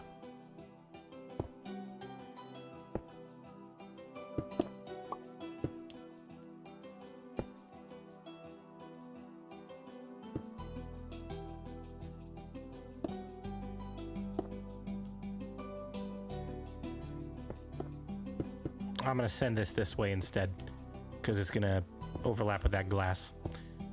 All right, so there's that, and then this,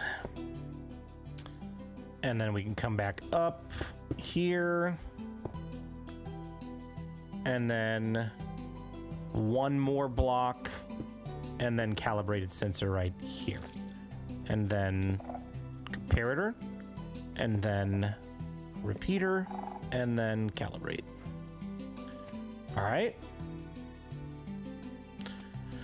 So there's that, and then the final part of this circuit is over here. Well, let's actually start here. All right, hold on, let me get my bearings. Here.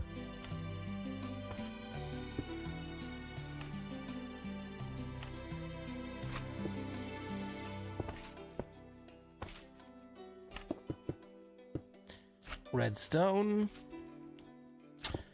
and then comparator,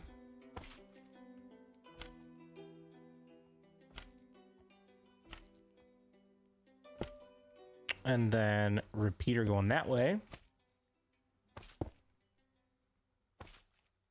I'm literally just building this block by block off the picture, and I do not understand a single bit how this works, but I'm gonna analyze it as soon as it's done, and then I'll understand it.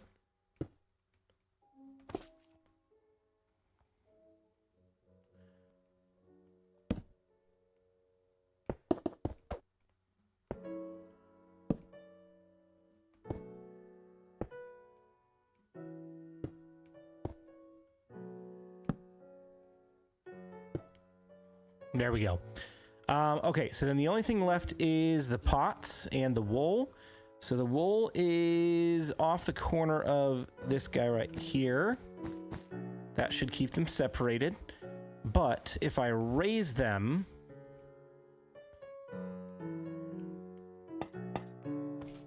Like if I just put these here, for example, that's going to activate them both, which is going to make things very angry.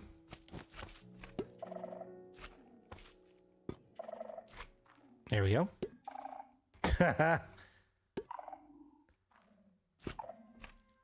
Did I miss something? That repeater should be going into the comparator. It is it not?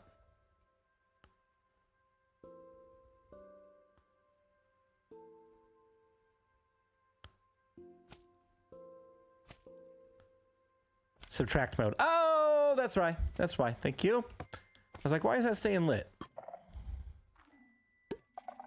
Ha ha ha ha! Yes!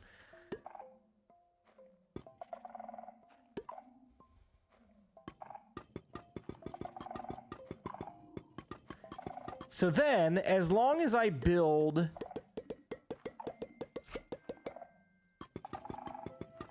As long as I build the dispensers off of the redstone loop here and here, it should only fire once per click. Or once per side. Oops. Until I click it again.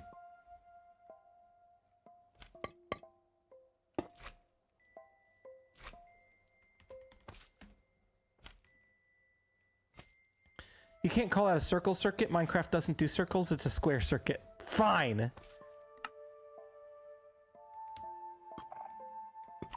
This is so cool. Okay. So it is quite a bit larger than this. I wonder if there's a way to compact it anymore. Not necessarily that I'm going to try tonight, but this is a great proof of concept for sure.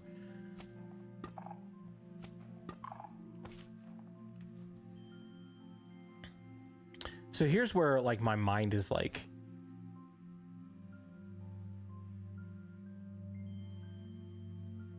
starting to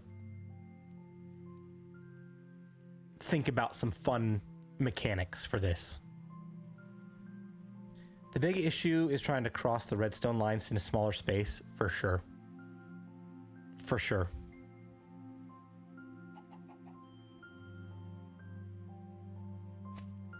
Yeah, so basically what's happening here, when you click this redstone, or when you click this pot, the calibrated sensor detects that we're doing something with this block, right? And it sends a signal this way and sends a signal this way. This circuit is already activated, so it's not going to activate again, right? So that's on by default. This circuit over here is sending a redstone signal into the side of this comparator, which is also not going to do anything because there's nothing to compare. Right? So then...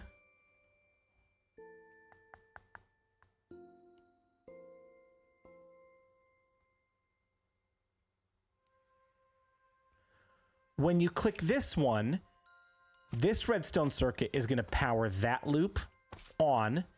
Then this redstone circuit is coming over here to power this repeater, which at that point is going to turn that comparator off because that redstone signal strength is equal to 15. So that turns off and deactivates the loop, right? Did I get that right?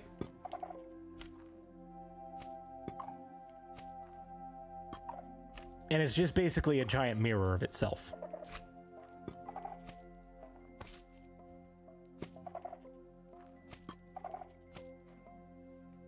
Okay. You get power into the skulk input. If you can get power into the skulk input, it will lock it to stop extra firing.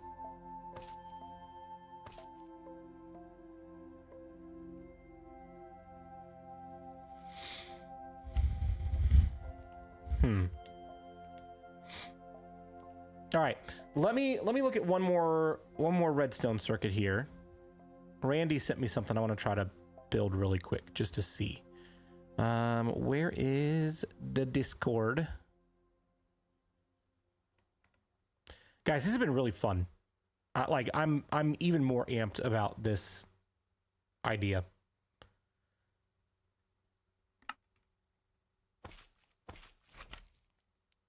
That might be the best option, trying to lock the sensor instead.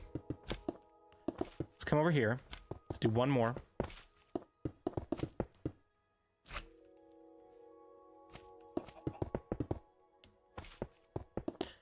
Wait, what's TMO's idea? Just think of it, your giant nether portal with 2 altars at either side, just waiting for a sacrifice to open up the portal of the gods.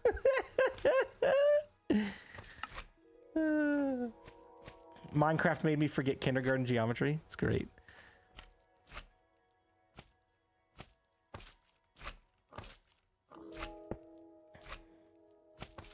All right, let me open up Discord again. All right, so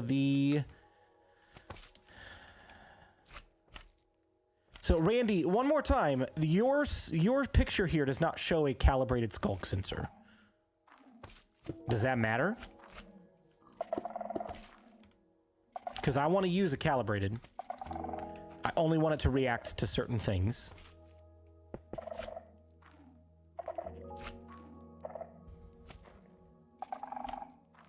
You can use any redstone signal? Okay. So if I put a block here, and then a redstone torch here, followed by a repeater here. Is that right? Nope. Facing... Oh, no, that was right. Here. And then... here.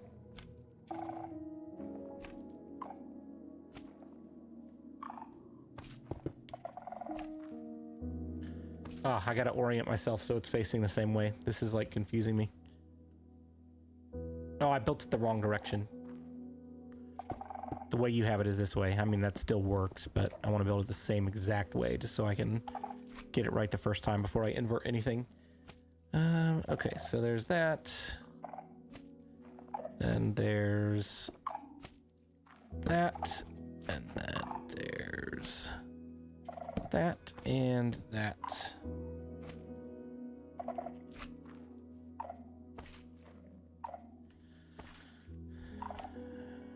And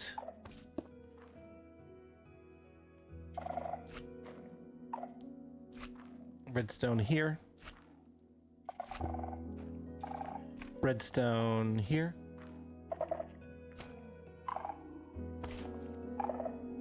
I feel like I'm doing something wrong.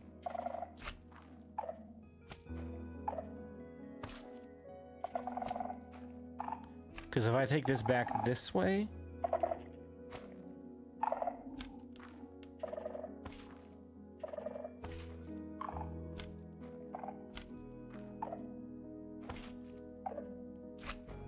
Okay, sculk sensor,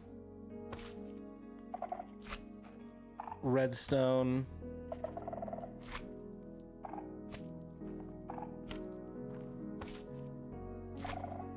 what the heck did I do wrong? Oh, this is wrong. That's supposed to go that way, and that's supposed to go that way. So those two are going that way. Oh, I hate trying to copy stuff off a picture.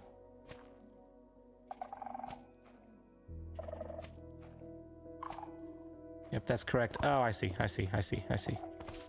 This needs to come out here. Here, and then 1, 2, and here.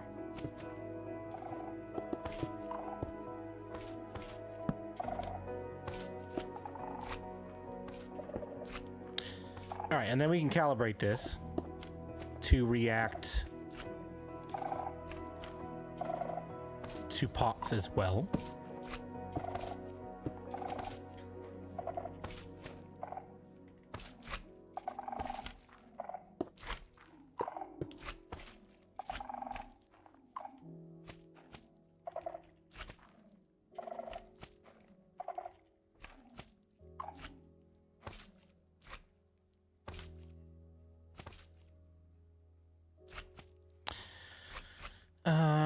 then I can put a pot.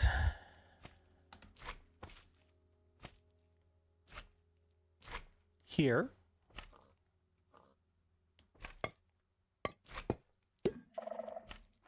Okay.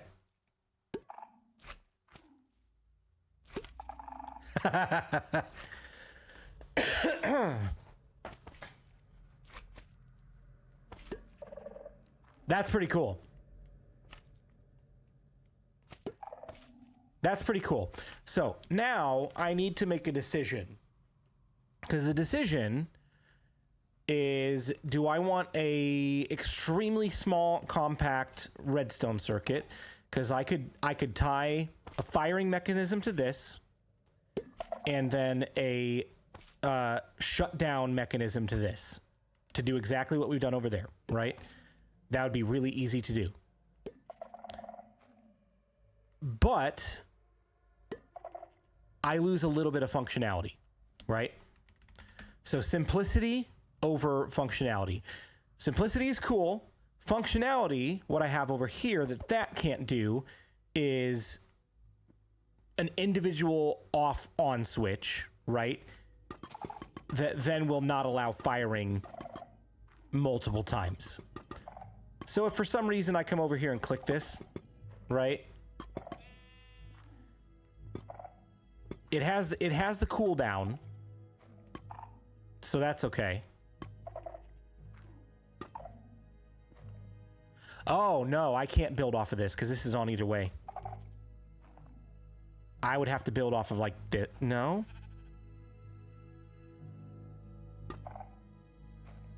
I don't know. There would be a way to do this. I'd have to figure it out. But what I'm more drawn to about this is the individual buttons, because it just makes it more like immersive for what I'm trying to build.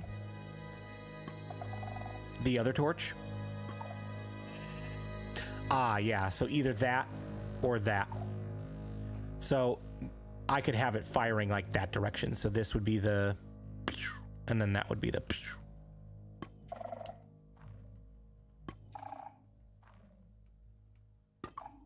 I wonder if there's a way to combine these two ideas.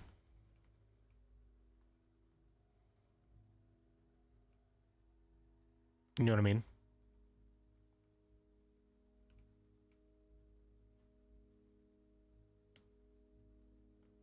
These two have a circuit that can be used in conjunction. Yeah.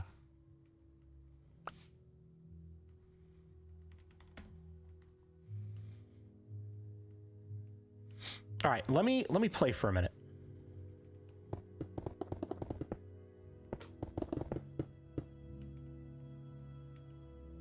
Let's do this. Let's tinker. That's why we're here, right? We're not here to necessarily finish anything tonight. We're here to just play.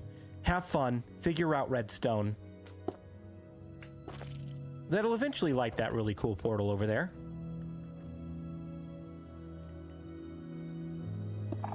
Alright, so if I put that there, and if I just leave it at 1, that should be okay, right? There's no reason it needs to be 2.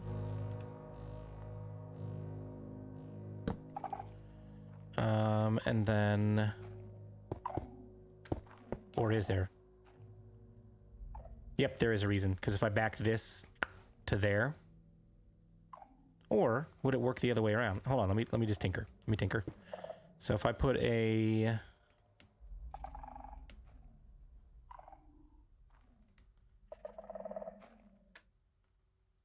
repeater here, repeater there. And then... repeater here and here. That should still do the same thing, right? So we shortened it by 1 block.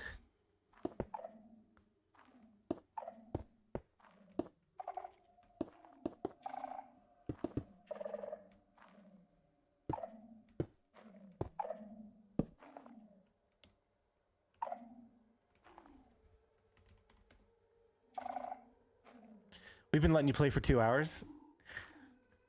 That is true.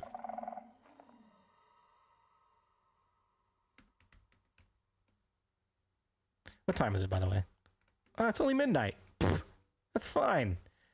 We're good.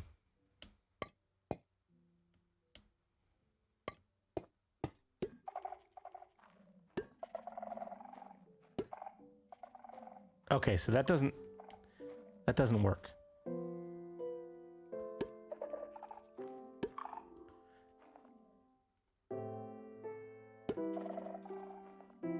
Okay. Yep. So it does need to be one further forward. Okay.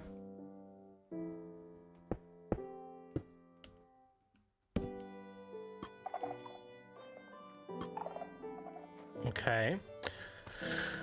What if we rotated this?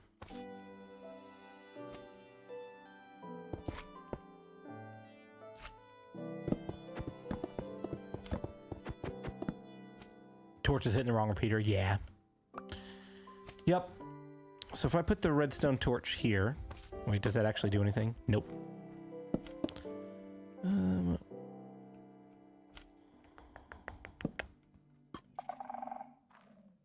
Okay.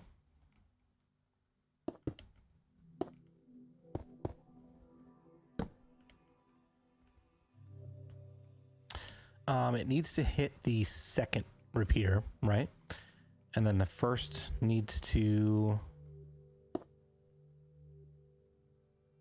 be right here.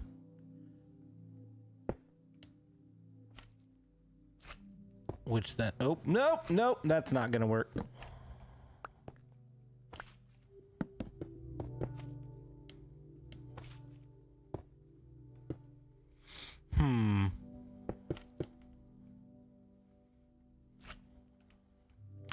I'm trying to figure out if there's a way to like turn that in on itself, just to compact it a little bit more, and then we can build like two of them side by side and then try to figure out how to lock each side. You made a burnout clock? Yeah, I did.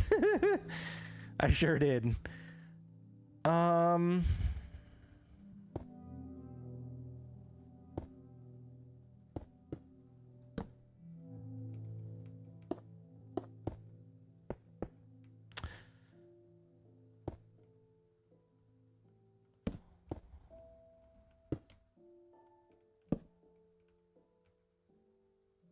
That's going to do the same thing, isn't it?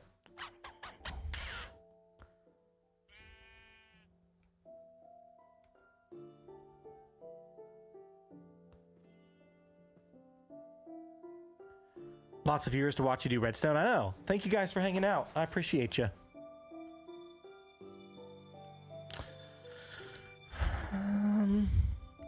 This is what everybody's been asking for, right?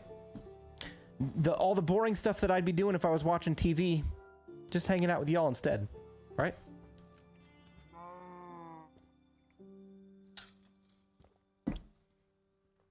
I don't know that there's a legitimate way to power this repeater without that.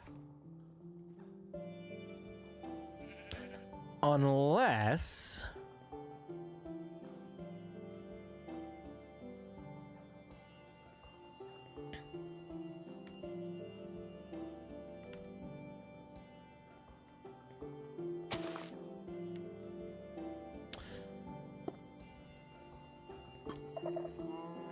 Ah, okay, now we're getting somewhere.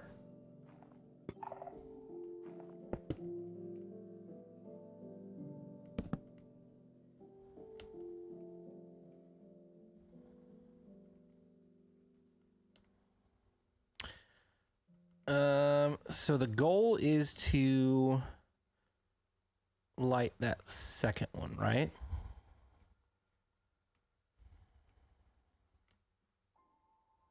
And that's happening by that.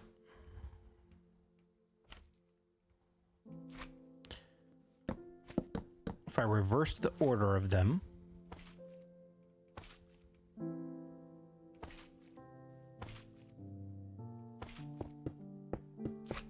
and just went same concept, just be in a circle here.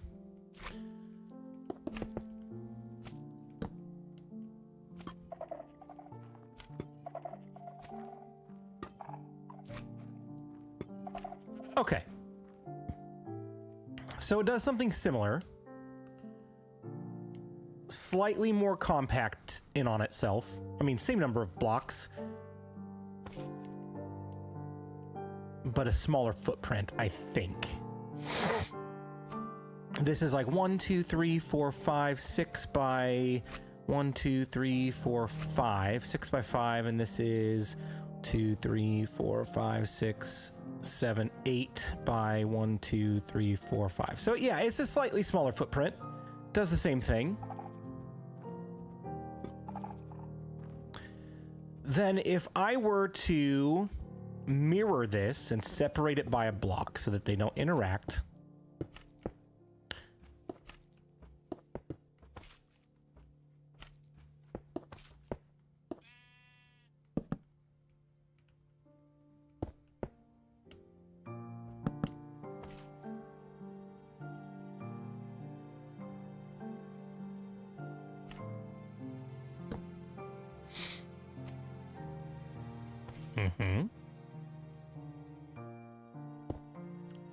Target blocks are one of my new favorite redstone pieces as well. I've been using a lot more target blocks lately. I never used to use them at all.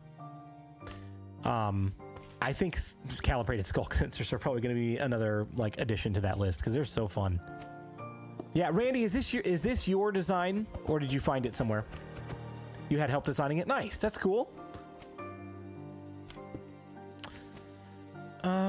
I need a comparator, a calibrated sensor to put right here, and then a hopper to put right there with a boop boop right there. That's the official term, by the way, boop boop. That's what that's called.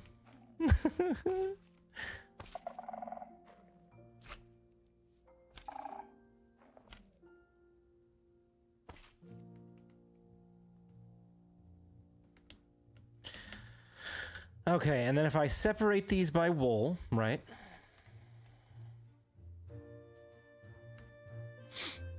So that they're not interacting. If I just put wool there and wool there, does that accomplish it?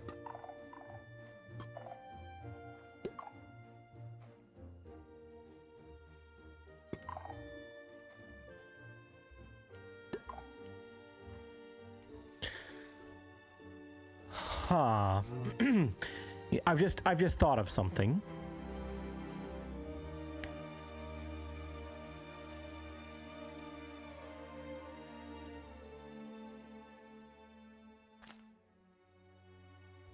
Oh no, yeah, that's why we need to put a locking mechanism in place. Okay.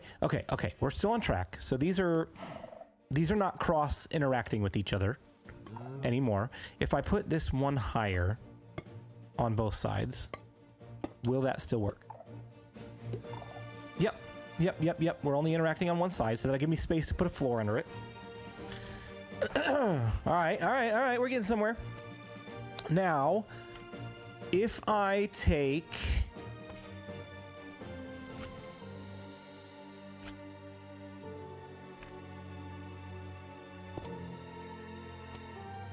If I take a comparator out of here... Okay, that's not going to read anything. Because it's wool. But if I just, for funsies, if I take that and turn it into a solid block, does that give me any kind of signal? No, because it's reading that target block. It's not actually reading that. But I don't have space to do anything here.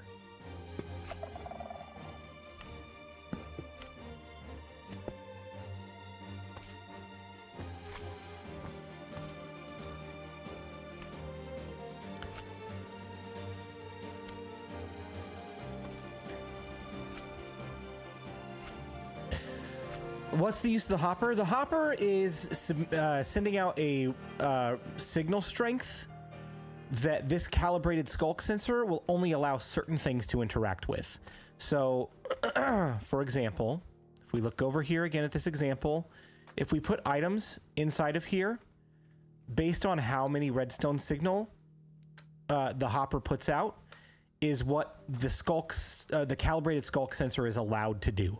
So at a signal strength of 1, it detects motion. So if I run around, it will detect motion. At a signal strength of 2, it'll detect landing. So if I'm jumping in and landing, or that slime is jumping and landing, it will detect that. Signal strength of 3 is like using an item. I don't remember what the rest of them are in between. Signal strength of, I guess, what is 64, 64, 64, and 43? I don't know what the signal strength that is.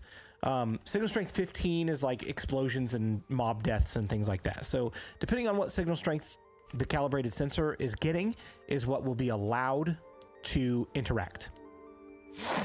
It's 11. Okay.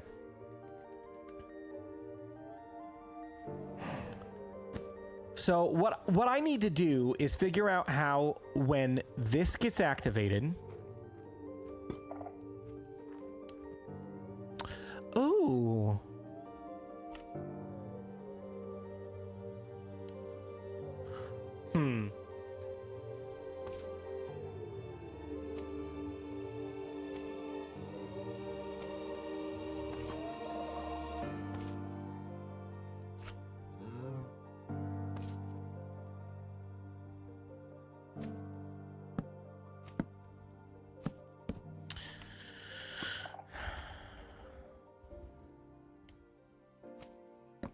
Okay, let's think about logic for a second here.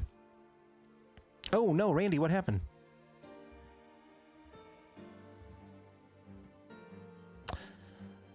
So logically what I want to happen, and I don't even know if this is the right circuit for this, because again, this is a lot bigger, but it works. What I want this to do is to lock this circuit when it activates one side of it and unlock this circuit, so that when I tap this, it doesn't do anything. Right? So I think probably the best way to accomplish that is here.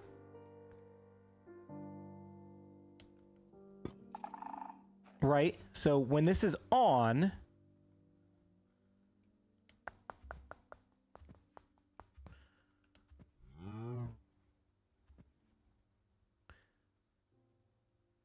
read the message above that. Missing block and redstone on the back block of the mirrored one.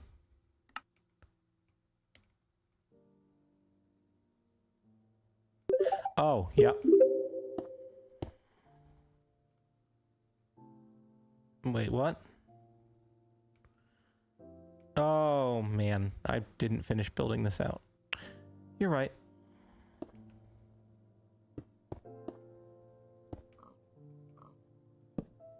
Here we go.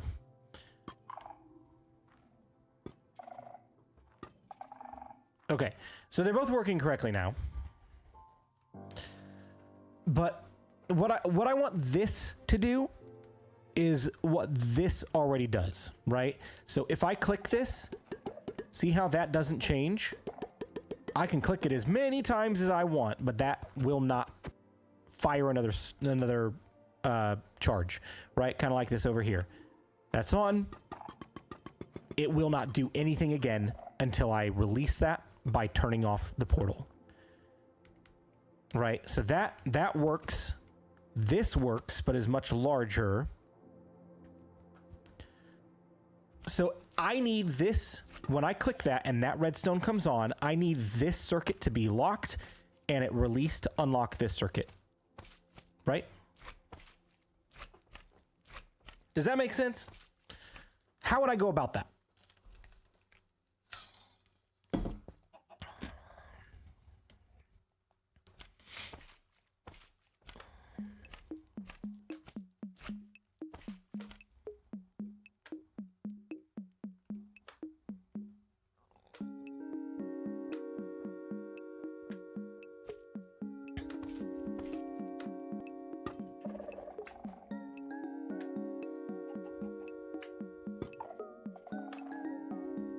You can figure that part out. I know. That's what I'm trying to think through. When do we blow stuff up?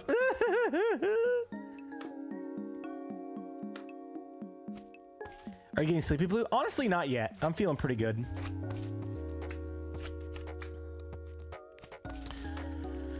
Oh man.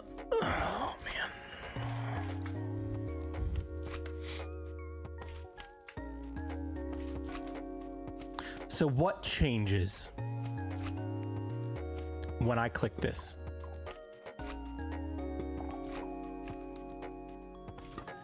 This right here is probably what we want to lock.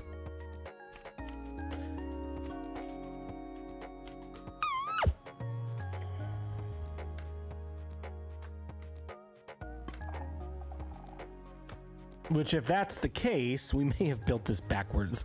We might have wanted to, like, mirror it on this side instead.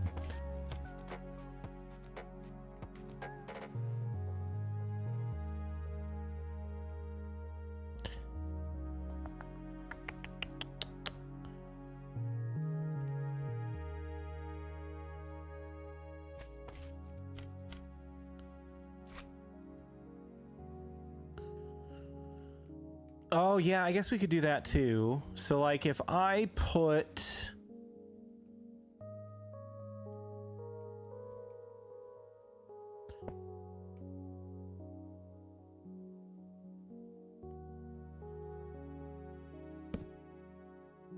Let's just do this really quick. We'll figure out how to hook it up after. But if I do that, that's still going to activate, right? Yeah, but it needs to be in subtract mode. That's still activating.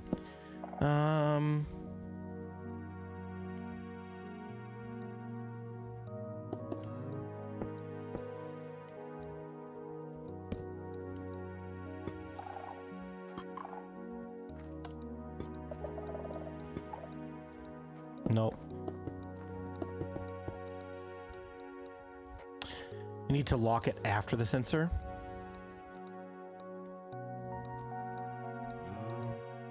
Okay, so I was on the right track. Like, lock it right here. These two redstone pieces are what need to be locked so that they're not changing the state of that redstone torch anymore.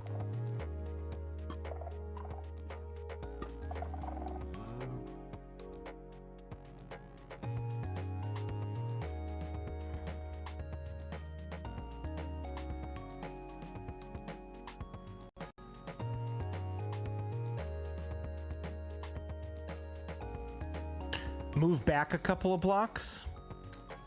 Here, let's do this so I don't have to keep filling these up. Yeah, got hopper plus data.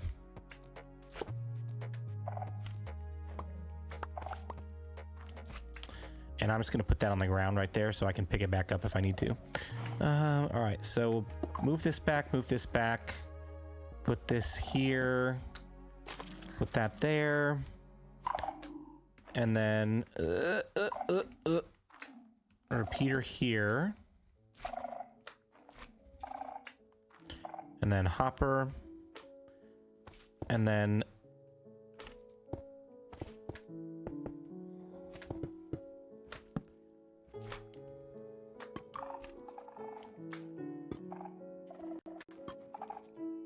okay, so that effectively locked that, right?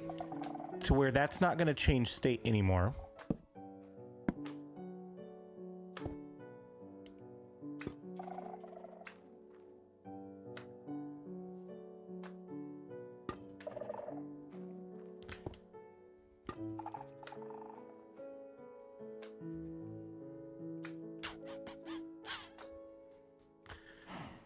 So then what would need to happen is when I click this button, it would need to get a signal over here, which is why I think we need to mirror this the opposite way. Like, tear this down and put it over here.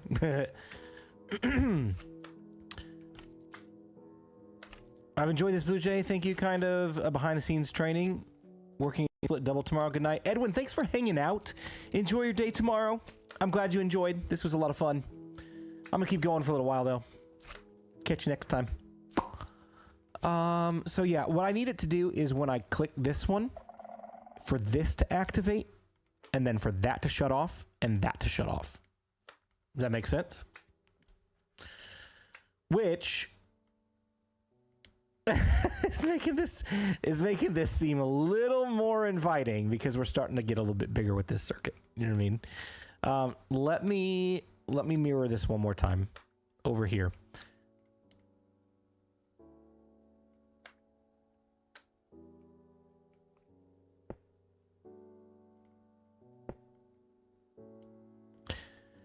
You have a signal on and off on each side already?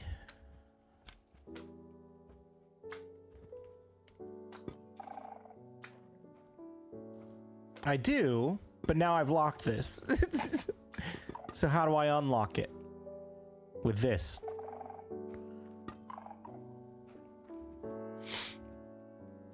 Is this even necessary? Dan? What would you do if this was yours?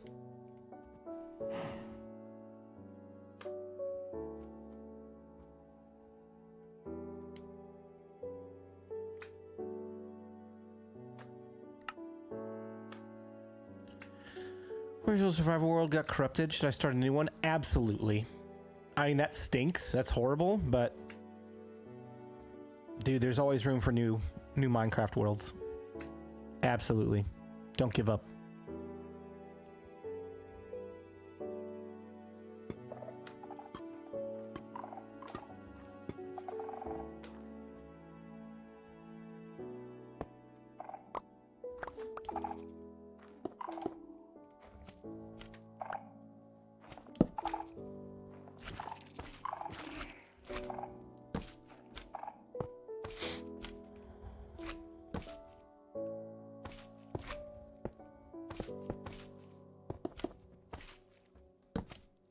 Okay, so now those are doing the same thing.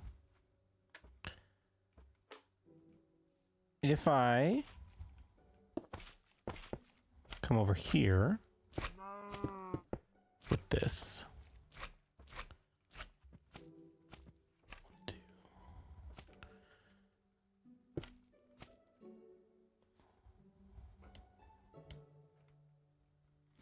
With the torch that turns on and off, when it's off, it should unlock the other side. When it's on, the other side should be locked. So if I break this, right?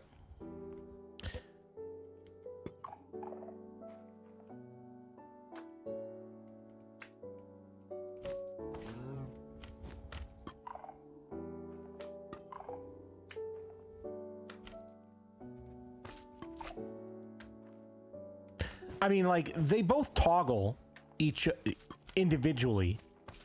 Well, this one, not so much because I locked it. But they both toggle, right?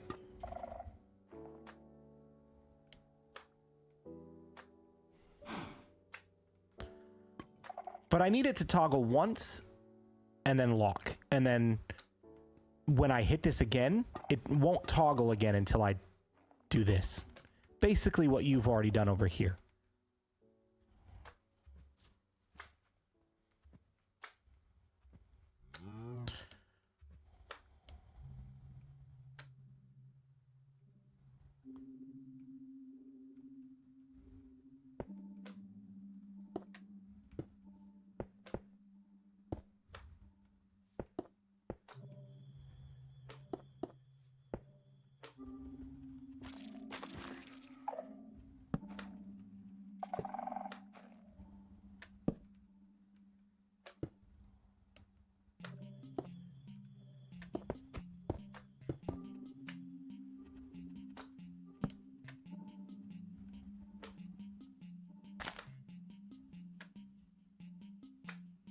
I'll test with you. If I get it, I'll send a picture. Okay, cool. Thank you.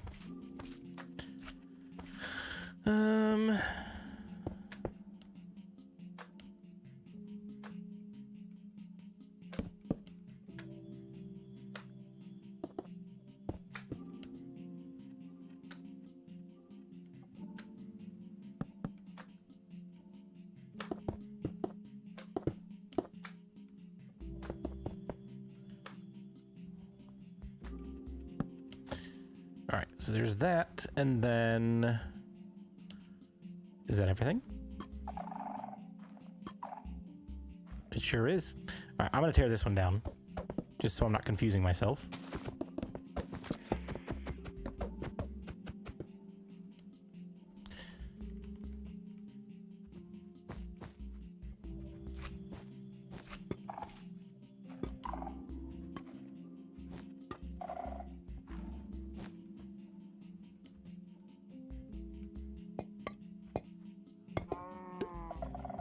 Sweet.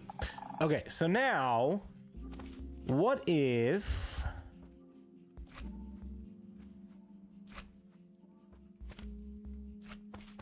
I didn't leave myself a whole lot of space here. I probably should have spread them out a little farther. I mean, what if I just put redstone in between them?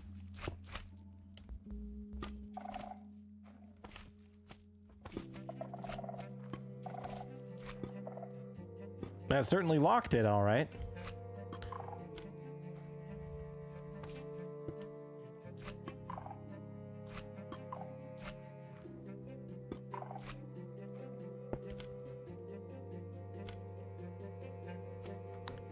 Hey, I didn't say it would work for what you wanted, just different kind of activation. No, dude, I'm willing to try.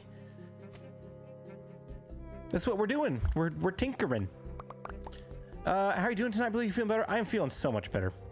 I'm still not 100%, but definitely way better than I was.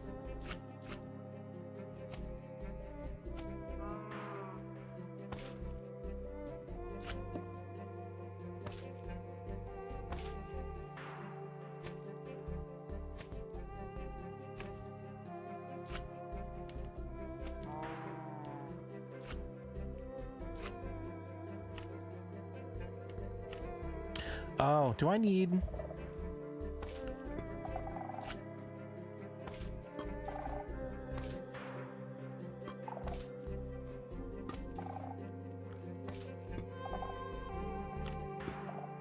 Nope, I don't.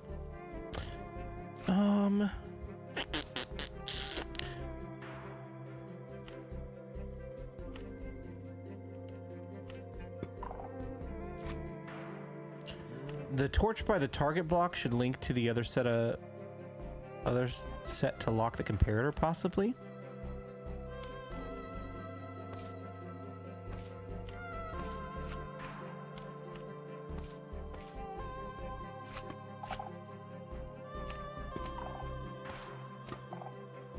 I don't think the comparator is doing anything other than setting this signal, right? Because if I turn this comparator off, then it's going to start detecting all sorts of things.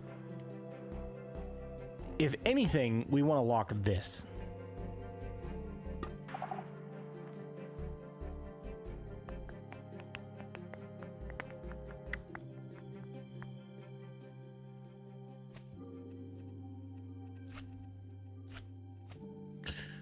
Hopper to pass items between.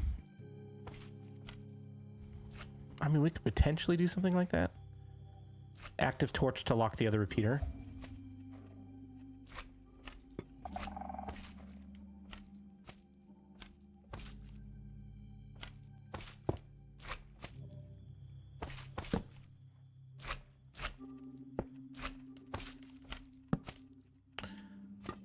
So that's now locked. But how do we unlock it, is the question.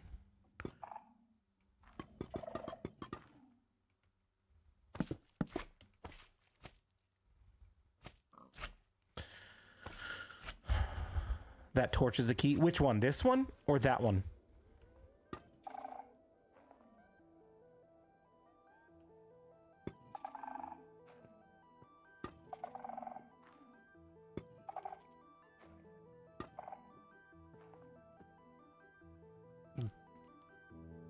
This torch?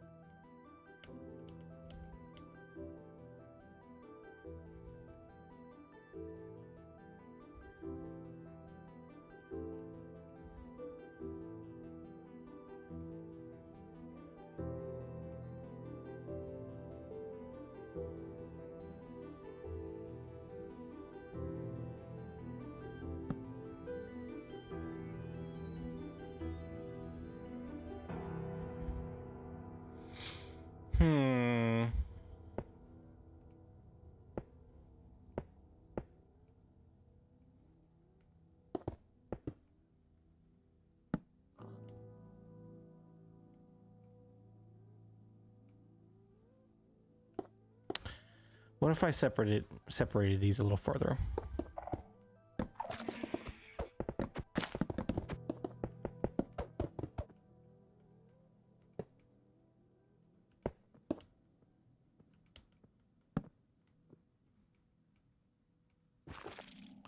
Can't you use one hopper with a little more items in it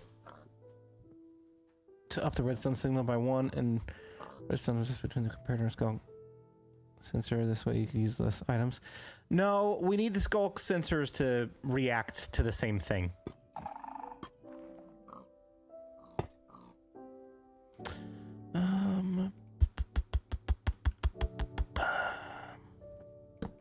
We'll get it figured out. I mean, like, if all else fails, we have a working design. I'm just trying to, like, look at alternate routes just to see what works, you know?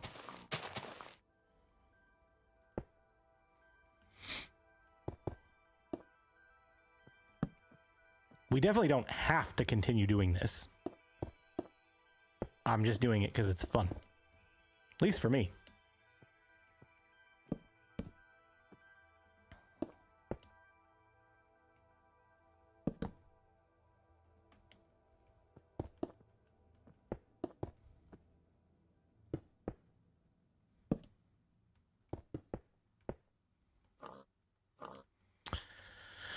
Let's put some hay there. Or not hay, wool.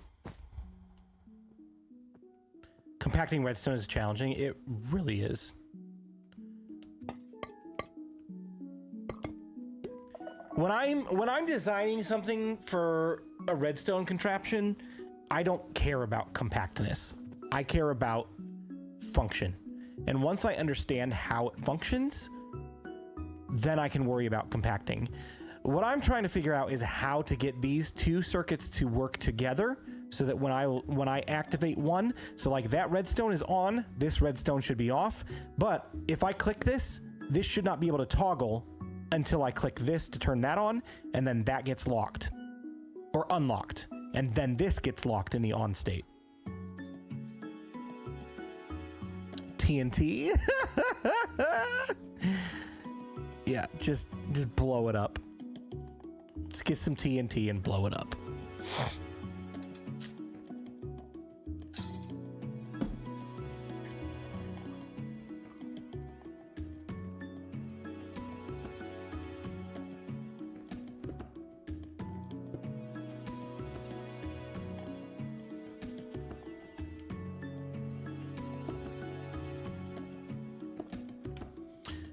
Here's an angle we haven't tried yet. Observers.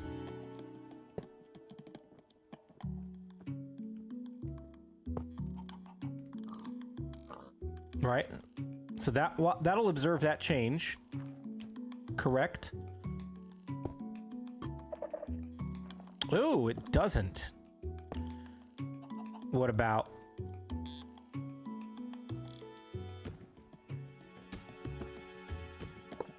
this change?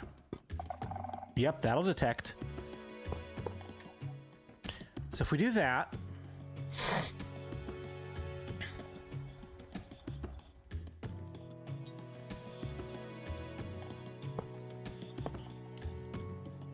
detect that,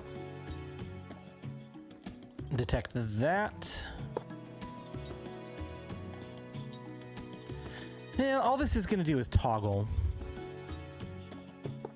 I mean, it's a good idea, but I don't know if that's gonna work. Chicken, what do you got? What ideas do you have? No, don't walk away from me! Now he's running away. Derek asked what redstone function you're trying to set up, BluJay? Okay, here's what we got. Ready? We're just trying out different circuits just to see what is the most efficient, what's the most reliable. So far, this is the initial prototype, right? So what this does, when I click this, get ready, are you ready? This is super fun. When I click this pot, it's going to fire a wind charge to activate that portal.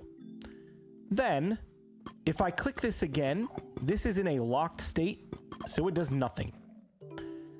Over here, if I click that, it fires a wind charge that missed to deactivate the portal. This one does not lock. It's compact, but I might be wasting wind charges if I accidentally spam click this. You know what I mean? Not that I'm gonna do that, but having full functionality is great.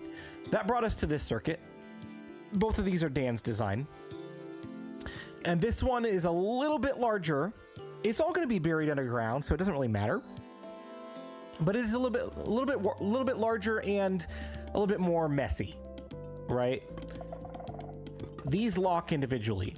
So same concept. If I click this one, it unlocks, fires off a wind charge, activates the portal.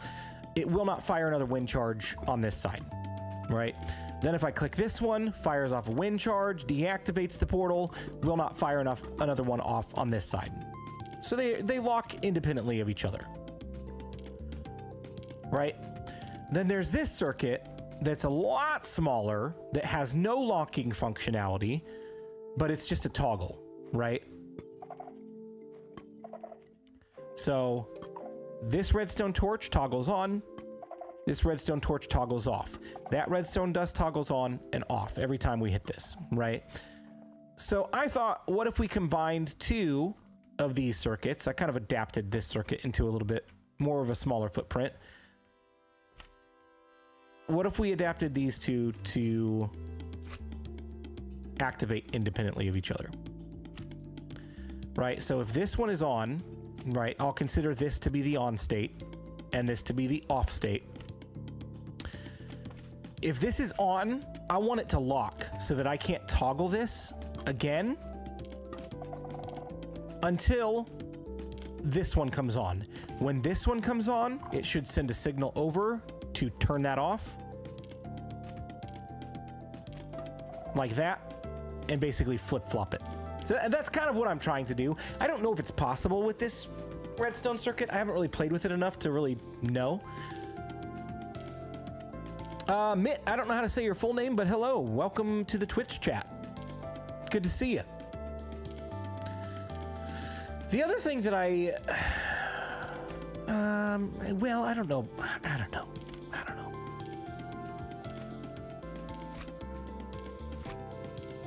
I just don't know if this is the right circuit for this purpose.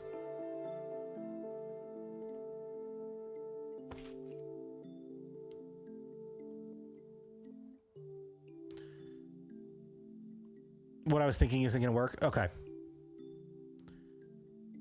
Set up a redstone line in the middle of two sides. I tried that.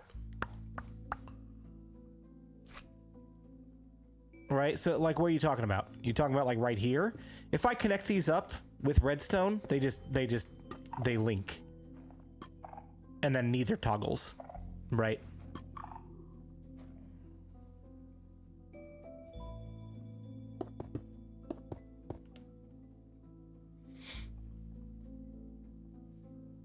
Can you come off the torch by the target block to power another dust line to a torch under the first dust?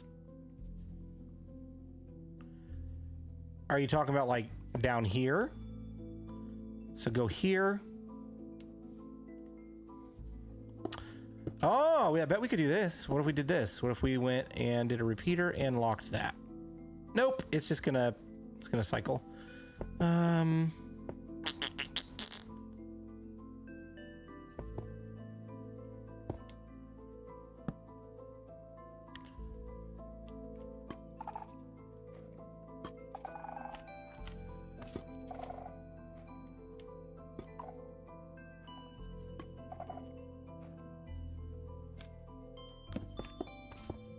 Carry that signal to the other side, like over here.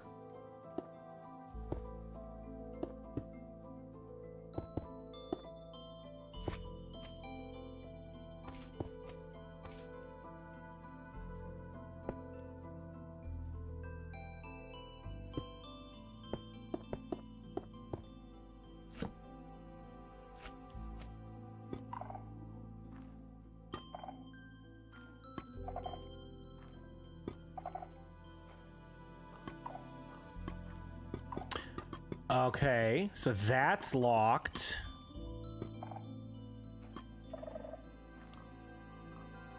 But now so is that. So if I click this, it does nothing.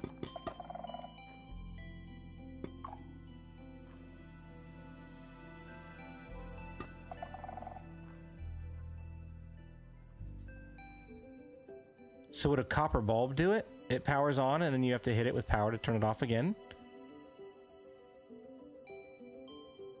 We haven't really played with copper bulbs yet.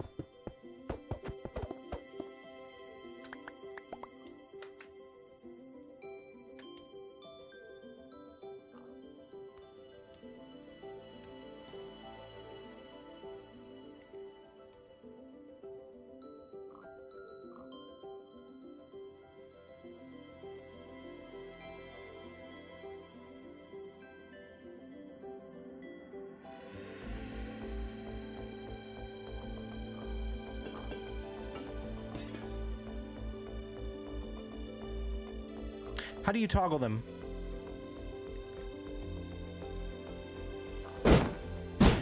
Button?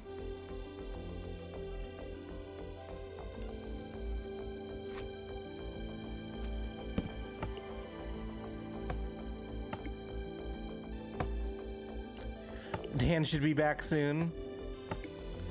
Okay, this is potentially promising. Let's start a new circuit.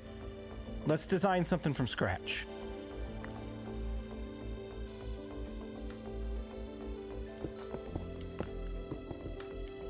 Okay, so that doesn't have all the stuff in it. I want all the stuff. Give me all the stuff.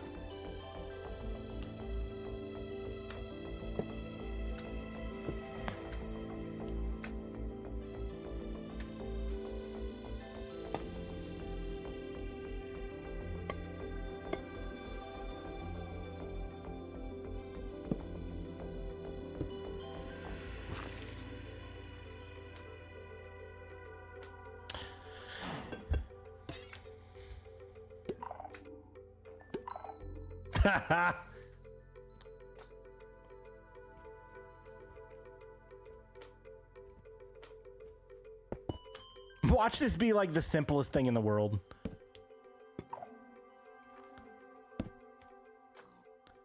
Does a copper bulb give off redstone signal when... Oh my gosh. How much signal strength?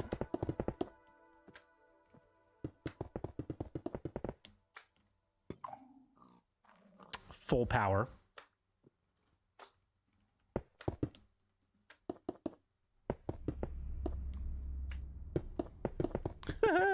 Okay, we're learning stuff. We're learning things. So that's full power. That is significantly smaller.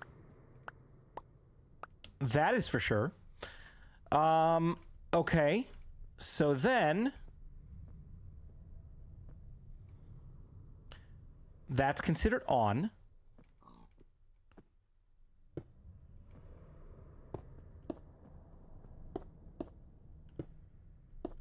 What if we go with Dan's original idea over here?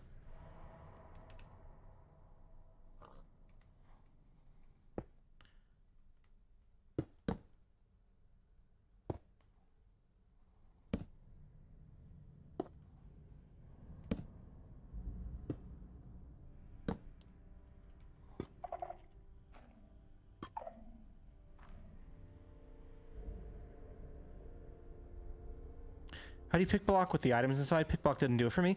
Control. You hit control and pick block, and it will pick up the items that are inside as well. It's pretty cool. Subtract mode, thank you.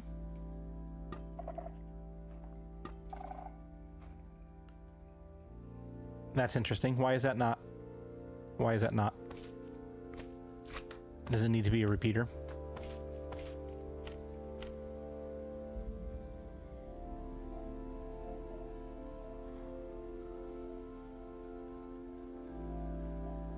Well, it's a clock, that's for sure.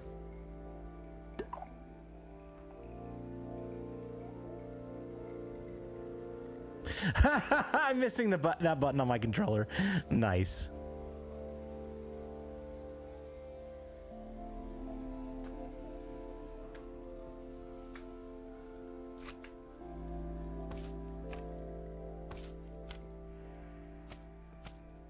Repeater into comparator. I can't. That's gotta read. The comparator has to read the bulb.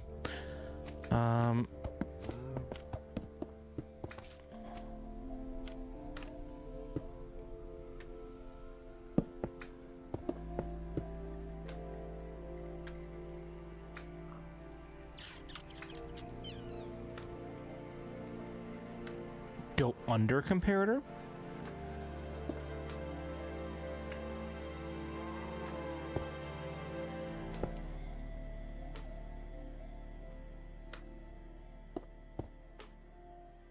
What do you mean?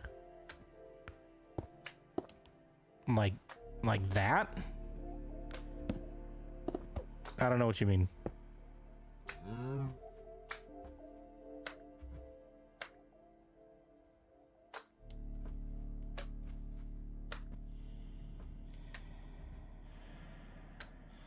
I mean, the only thing that's going to work is a comparator into the side of that thing.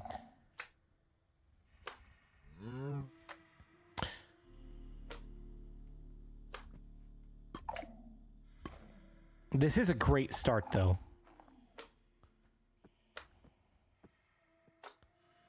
The last repeater line?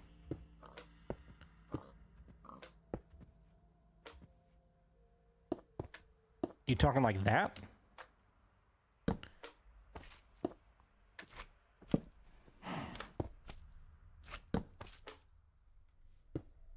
Oh, that's not gonna work.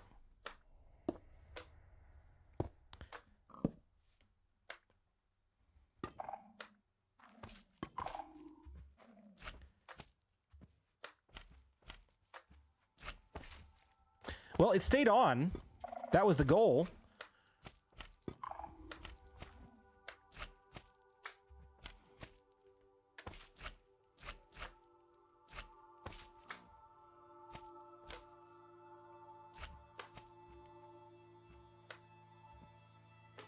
But is that actually doing anything? I don't think that's actually doing anything. What do you mean one more down? How do I go one more down?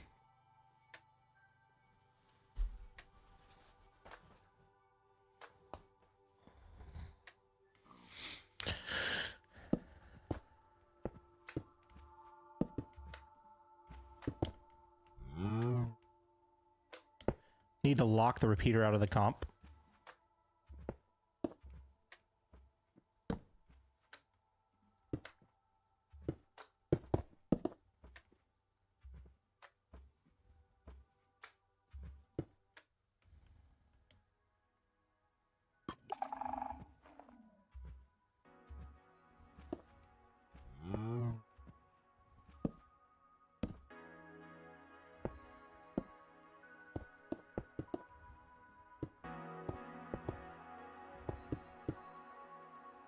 I mean, if that's the case, we can just do that.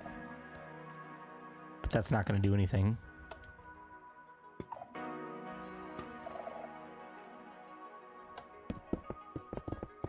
How is this circuit laid out? Right over here. Redstone.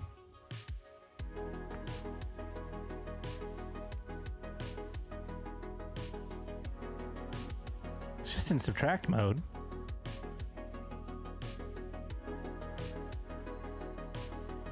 Oh, but it's coming straight off the thing.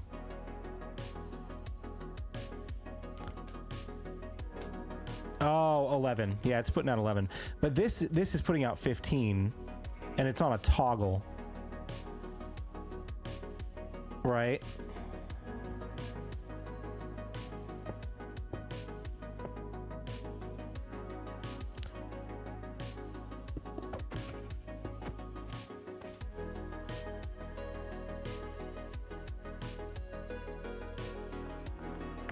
Am I looking at this the wrong way, Dan? Like toggle on, toggle off. But I want this toggle to lock.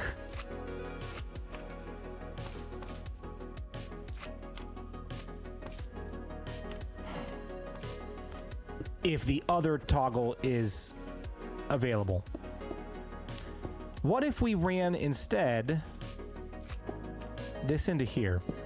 So like redstone.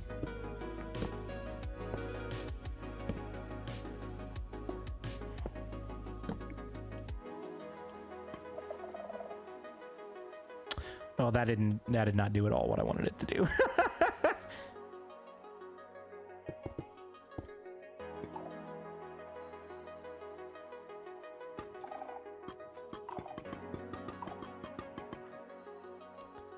I think you need to put a comparator between the sensor and the bulb.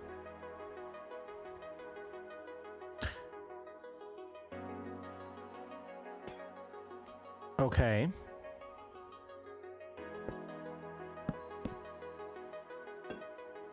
And then what?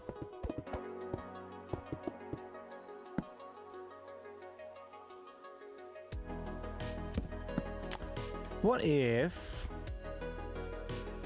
we put a torch off at the side of that? Nothing. Doesn't do anything.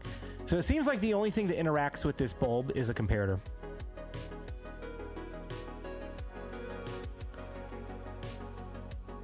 The bulb should replace my circuit. Yeah, so what we need to do is we need to lock that comparator.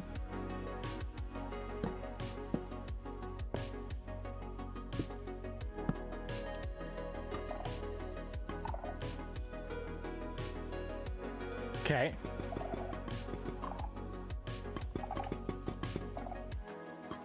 Then set up your second one. So if we just reverse this, right?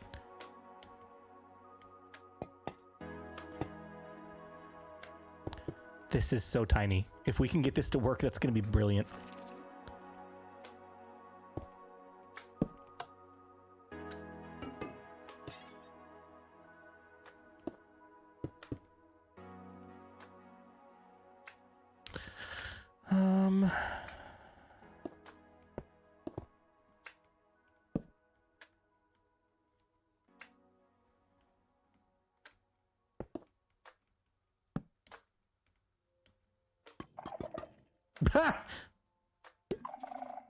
That's the opposite of what I wanted to happen. Stop it.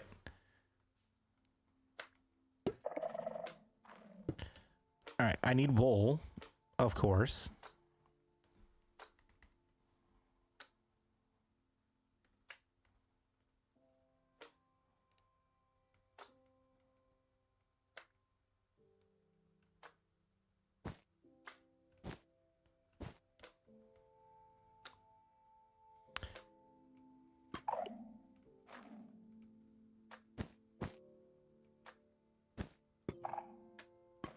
Okay, cool.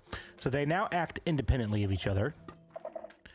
Mr. BluJay, I'm loving the vibe. I used many of your tutorials, loving your stream and video. I'm working on a triple spawner farm. Got super lucky with 3 spawners. That's awesome. That's hard to find.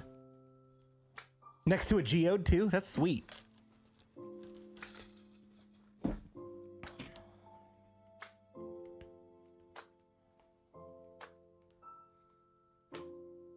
Dan, are they too close together? Should I separate them?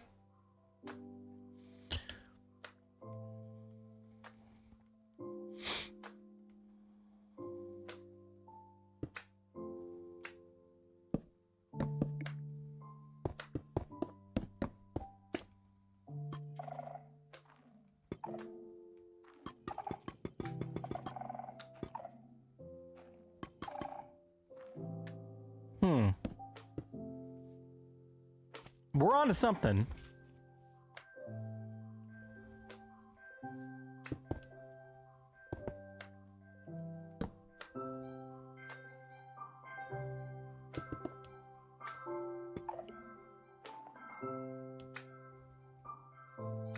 Okay, so as it is right now, these guys lock themselves.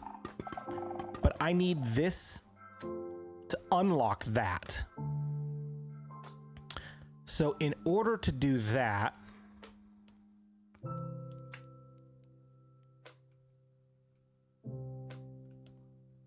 okay, I've explained this 1,000 times already. Pay attention. I know you've been here a while too. It's supposed to do this. Fire a thing, lock so that it can't be done again. Fire a thing, lock so that it cannot be done again. Comparator out of bulb. So like a comparator here. Just run off the end and come deactivate your comparator.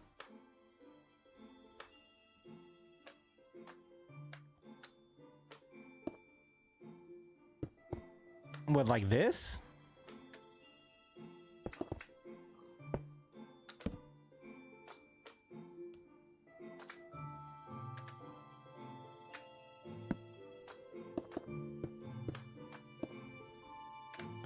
to the other side.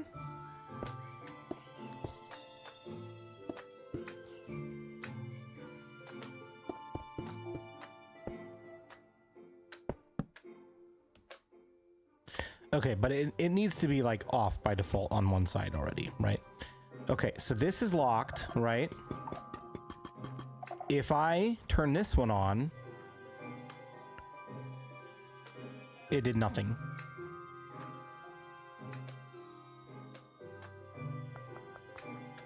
Subtract.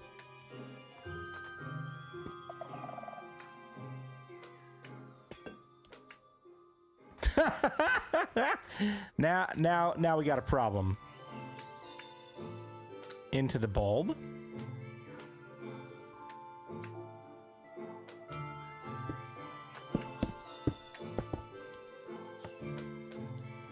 That's not going to work either, because see, look. Oh, yes, it is. Look at that. And now this one is locked. What about this one? Okay, now we just need it to go back the other way. Good call. Good call. Into the bulb.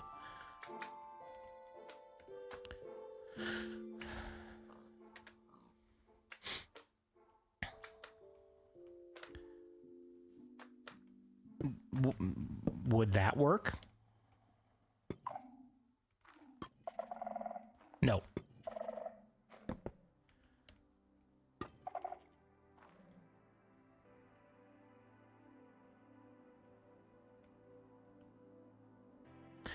Okay, so the problem now, let's look at it this way. If this is off and this is on, right? This cannot be clicked again, which is good, right? So we're halfway there. If I click this one instead, now this one cannot be clicked again, but neither can this one. Repeater into first comparator instead of redstone as well would prevent blinking.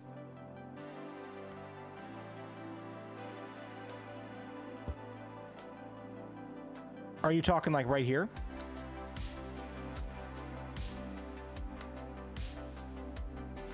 Like, should I move all of this forward?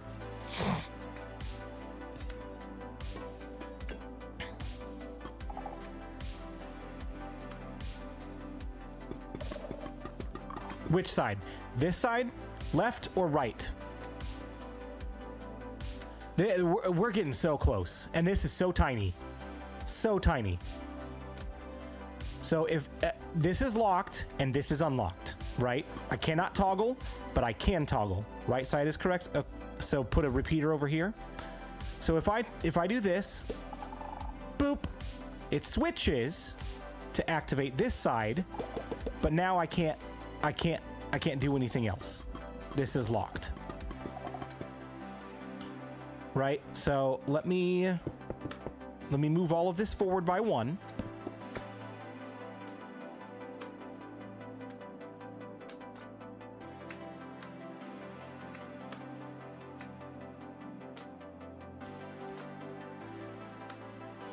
Wait.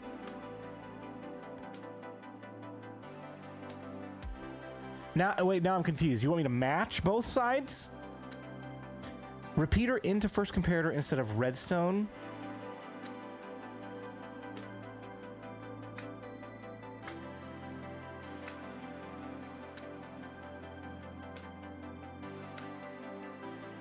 Oh, here.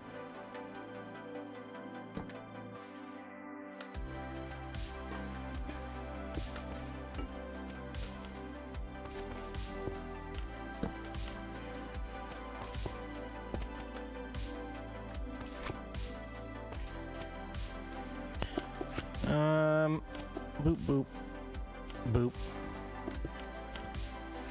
This is back where we had it. Okay.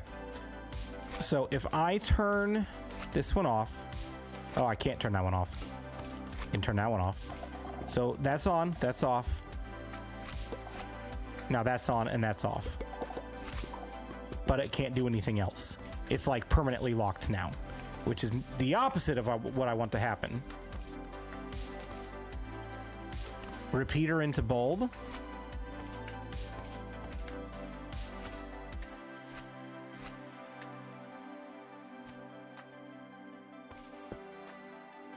like here. But that's not going to do anything because this circuit is locking that. It doesn't do anything. If I click this, nothing happens because this circuit is locking that bulb from interacting.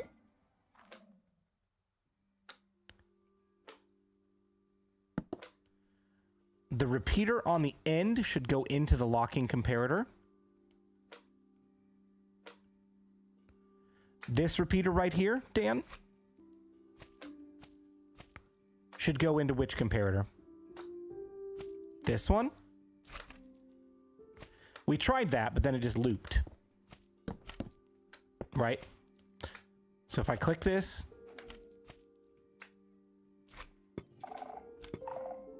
nothing happens on either end.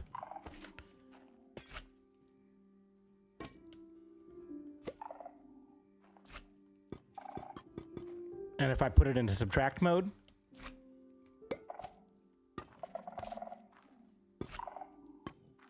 now this toggles, but this one doesn't. I think we're further away from the solution. The left side now needs to unlock the right side.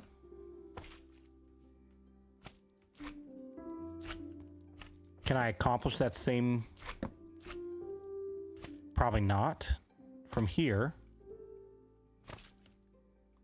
Do I have to spread them further apart?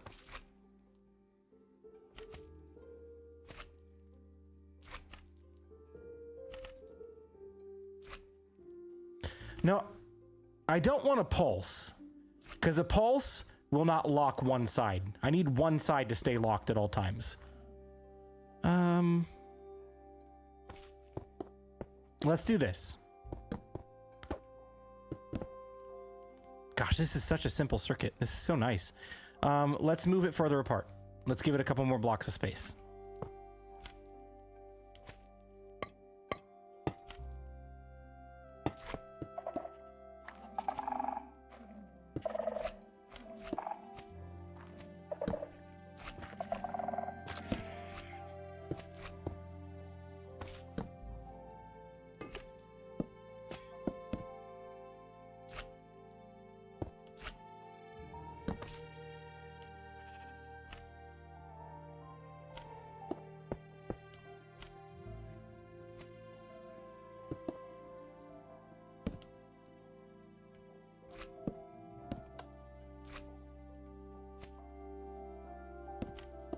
Oh, why am I breaking that one, you dummy?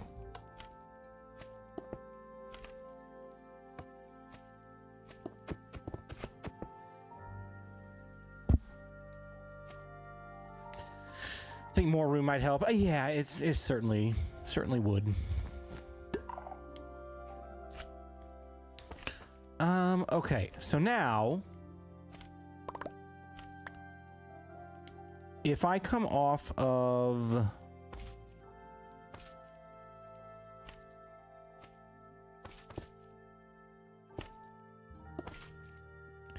now I need a line from the bulb on each side to the locking comparator on each side.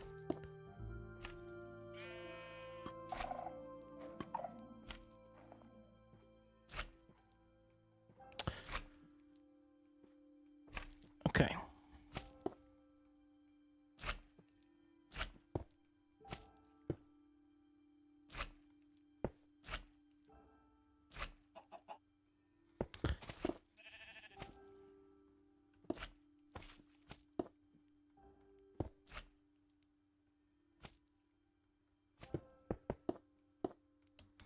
Right, that should be simple enough. And this one, ugh, I hate that I've got to go over.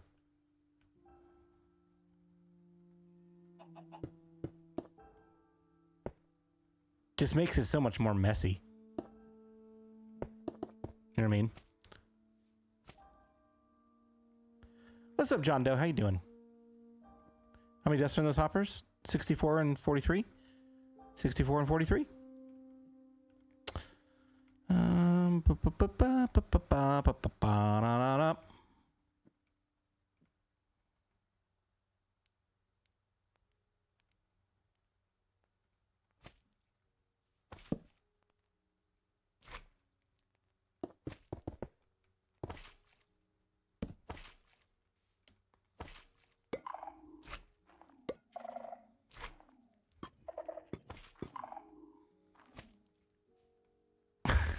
So freaking annoying. I want this to be clean.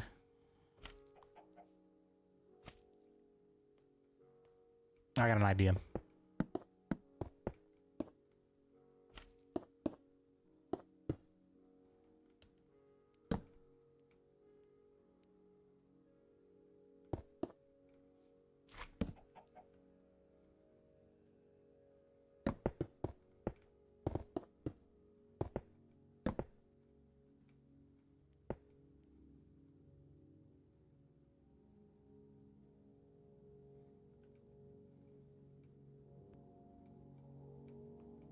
I need a little bit more space.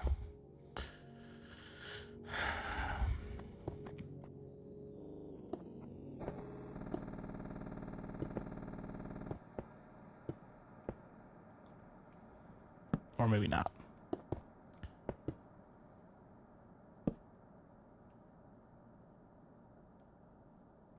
Oh, here we go. Here we go. Here we go. Here we go. Yeah, we're good. We're good. We're good.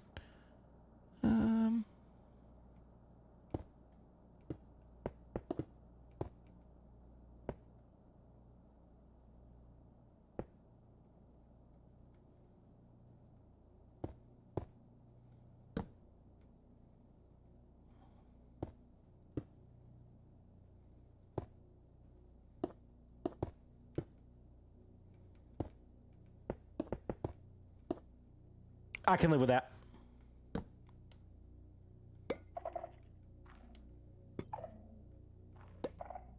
But it doesn't do it. It doesn't toggle.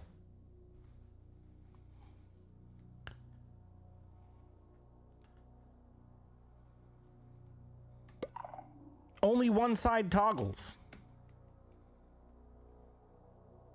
Subtract mode? Well, why didn't you say that before? But now they're not locking. They're toggling, but they're not locking.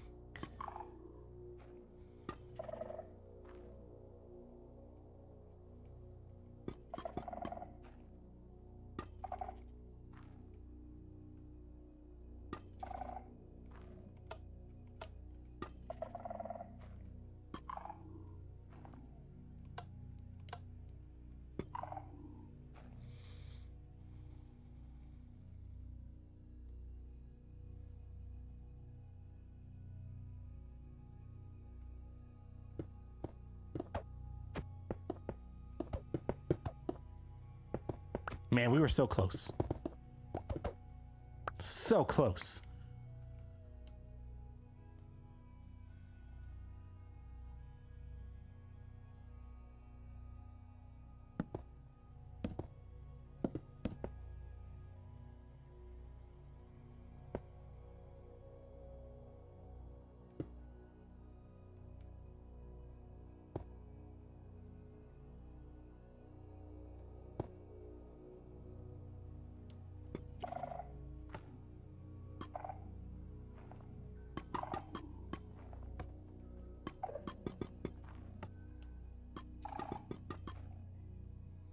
Any other ideas?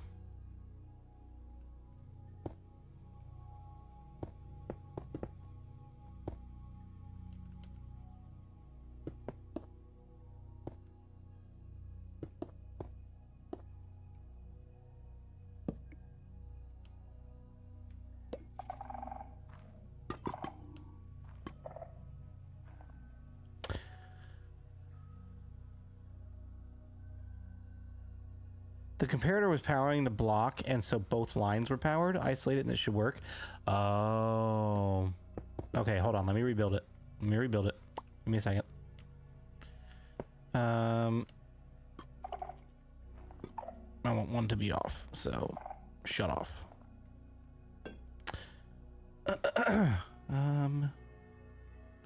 So this one was here, going into...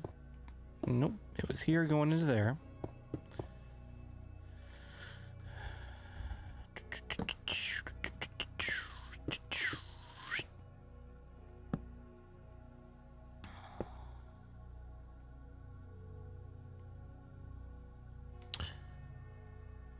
Glass. I wonder if I use glass.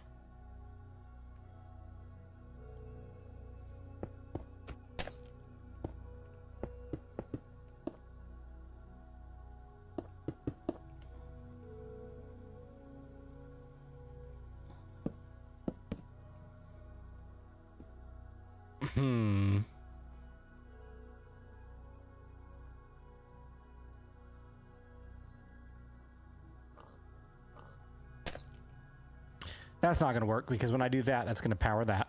Yep. What if I put a repeater right here? And then make that a solid block.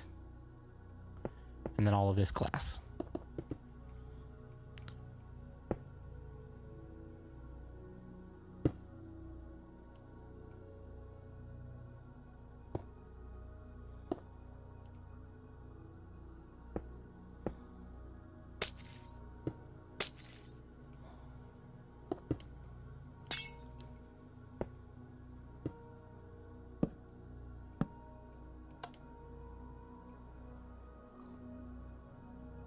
I mean, it's a little clunky, but in theory,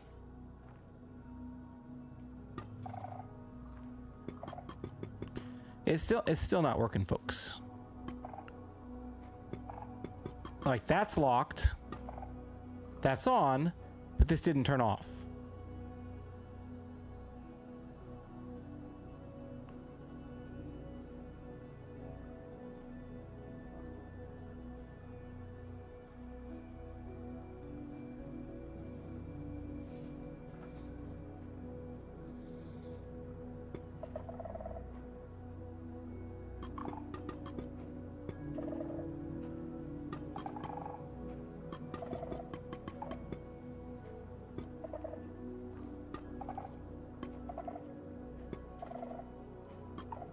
Yeah, I don't know if this is the right method.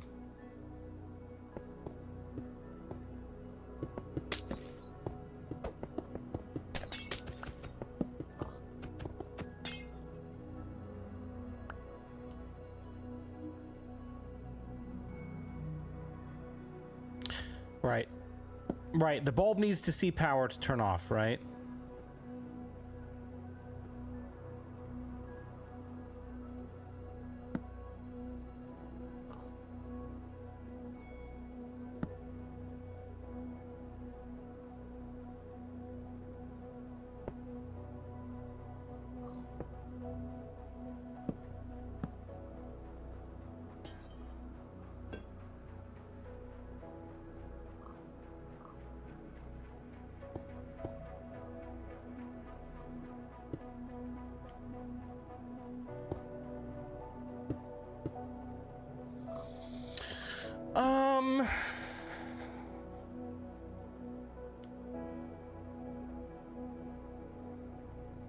Comp out. I'm putting a repeater into it, not out of it. Because I'm thinking if we toggle, like, when this one powers on, a repeater toggles that off.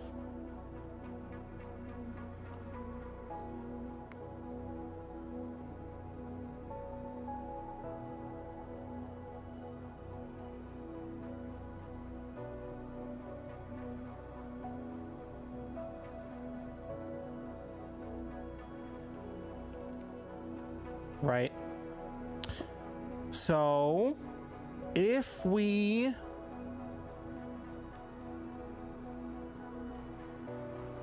run a redstone torch out of the side of that block.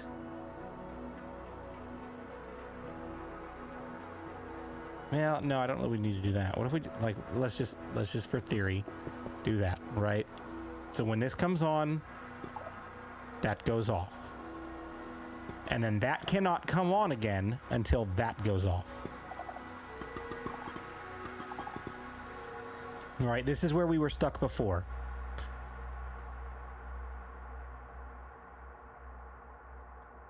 So in order for this to go off, we need to release power from that.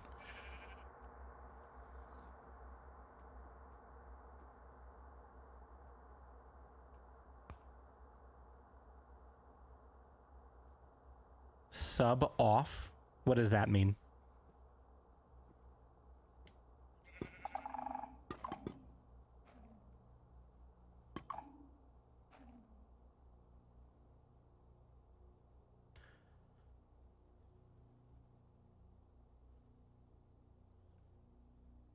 Oh, thank you. I mean, they're all in subtract mode.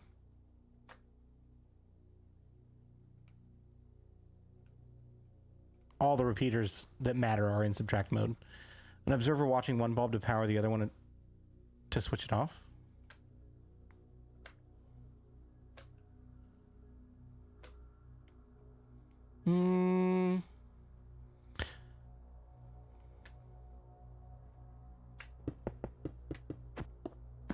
We could potentially go that route. Didn't we determine, though, that observers don't watch these things?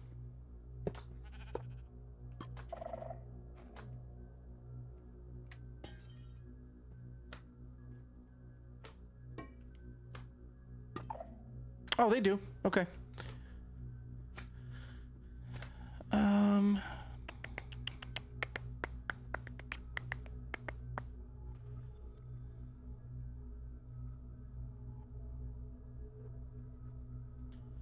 Use a comparator into an observer.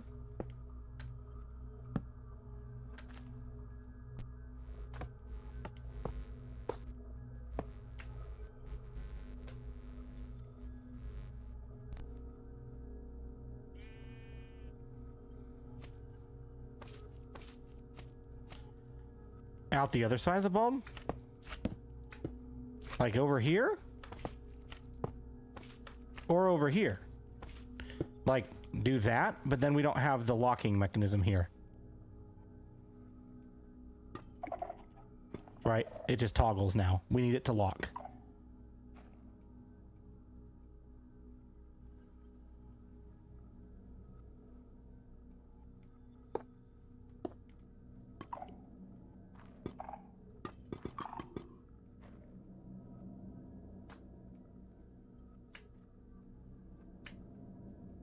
In the front? That's where I was going with it. Someone said other side.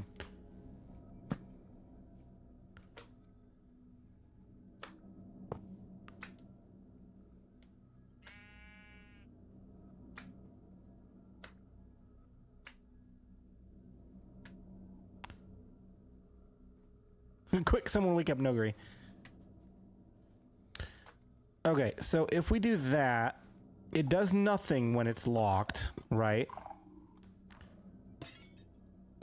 But then when it's not locked, it will send a signal out. Good night, Sky. We'll catch you later.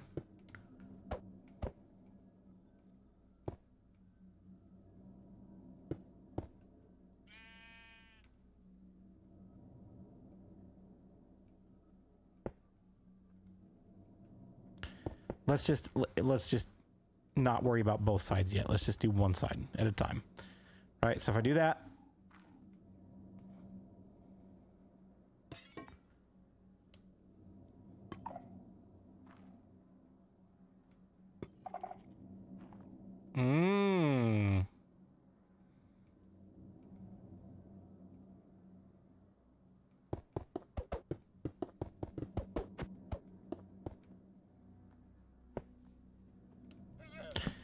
Unfortunately, the footprint on this might have to get a little bit bigger, or I could switch this back to the other side.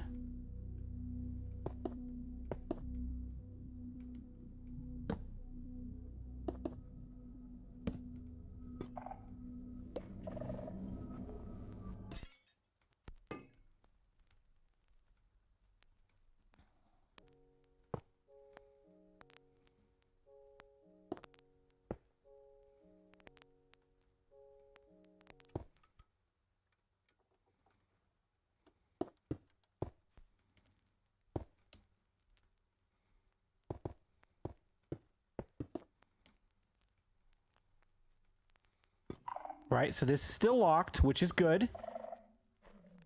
Soon as I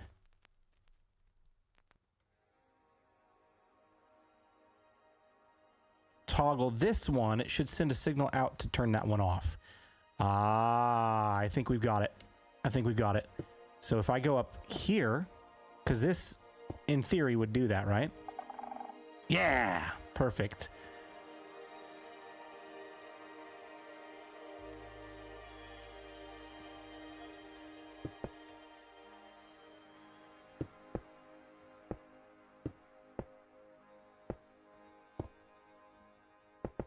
Now I gotta find a way to clean this up.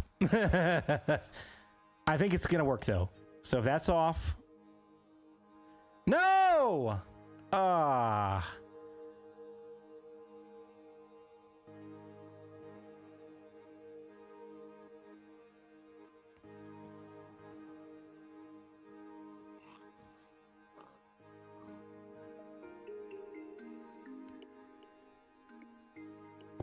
Yay o'clock. No, not yay.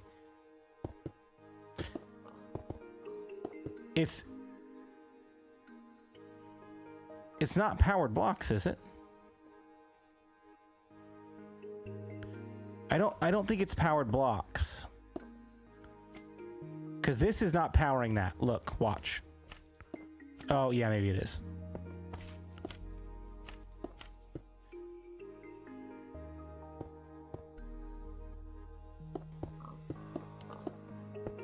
All right, I'll try glass.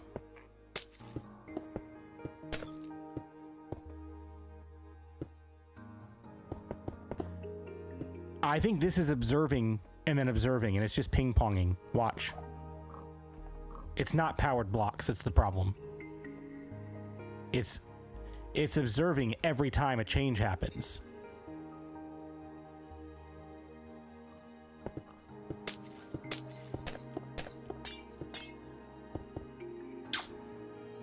So, observers are not the way to go.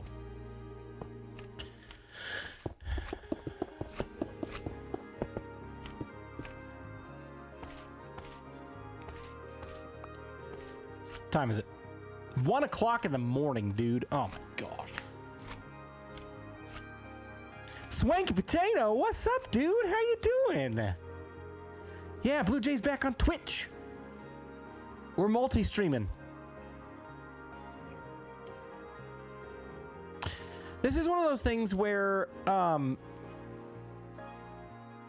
again, I don't necessarily want to give up entirely, but also like know when you've got something that works. But if, I mean, this would be so much smaller if we could figure this out. You know what I mean? So it's getting to the point now where, one, I need to go to bed soon, and two, I got to carry on with the video. So if I can't figure out an alternate solution that's more compact and smaller than that, then we might just have to call it okay.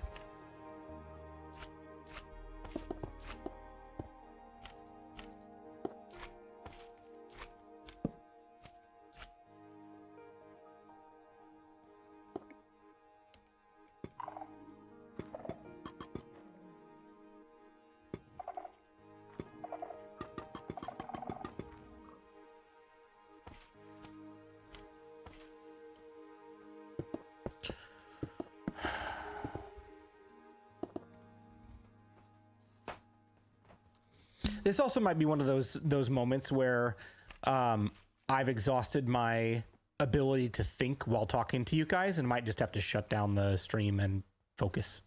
You know what I mean? Call it, bro. No, you call it. Swanky, here. I know you just got here, so let's walk through from the beginning again. All right. So this is Dan, aka Rebel's contraption, right? So here's the basic functionality. Nether portal over there. We hit this this pot, and the calibrated skulk sensor sends off a signal and fires off a wind charge and lights the portal. Okay. If I click this again, this circuit is locked, so that cannot do anything, right? Then if I go over here, this fires off a wind charge to deactivate. The problem with this circuit is only one side of this locks. So I can spam this and waste wind charges on this side when I want it to be locked. Okay. So then the other, where we got with it, Dan, aka Rebel, created this really quickly. It's a lot larger. It's a little bit messier, but it's functional, right? So if I click this, nothing happens. That circuit is locked. If I click this, That shuts off, this turns on, and now this side is locked, right? So essentially, I want that functionality, but both sides to lock. It just sounds like a monostable circuit. Sure. So then we started messing with copper bulbs to see if we could make it smaller. Because copper bulbs toggle, right? And if I lock this like this, it's got the same functionality. However, I need this to unlock, sorry, I need this to stay locked until this activates, and then I need this bulb to shut off and then to unlock so it can work again.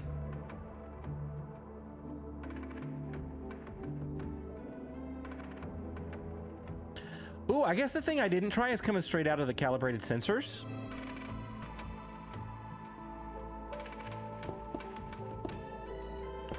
Right? So if I did this,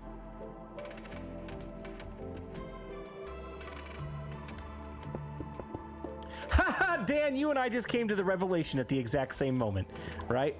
Boom. Boom. I'm way too tired. I know. I'm with you. I'm with you. Okay, I think we have got something.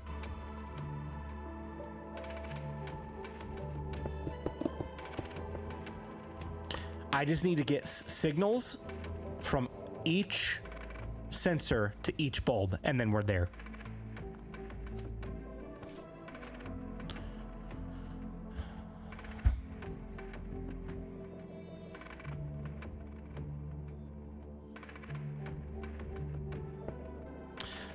But how do I do this? Because they got a cross. Ugh.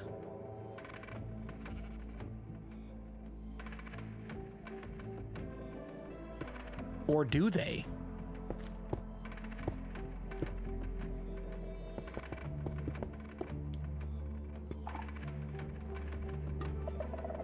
Yep, they got a cross. Because that's just going to toggle one on.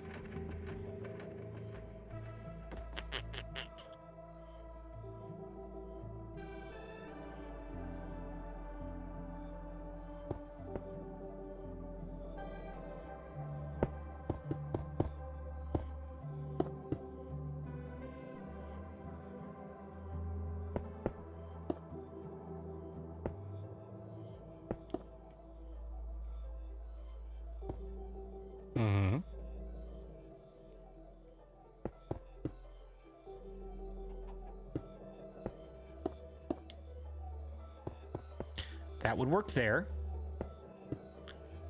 And this would work here. Right? Oh, but it didn't shut that off. Dang it. Turn one of them 180.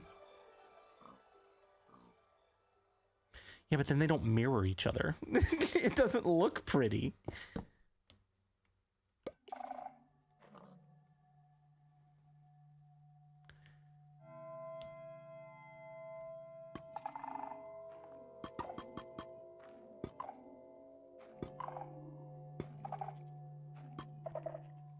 That's not what we want.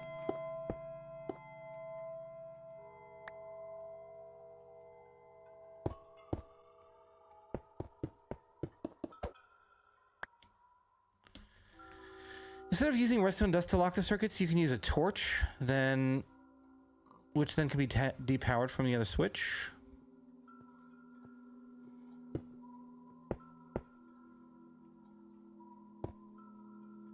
Suppose we don't need a block under there.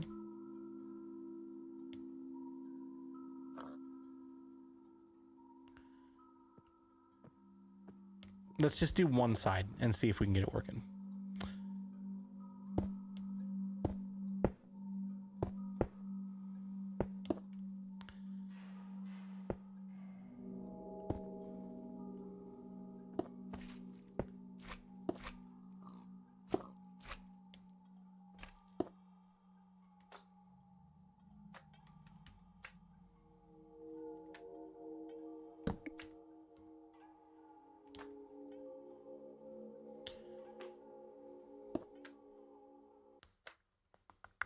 Oh, no, not a torch. Let's use a target block. Duh.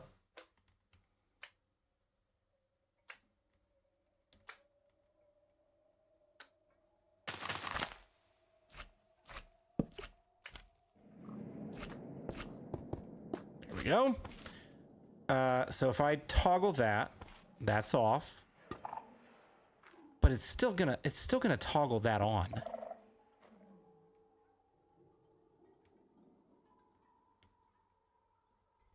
Oh my gosh. The 2 dust that is locking your lamp, it is late.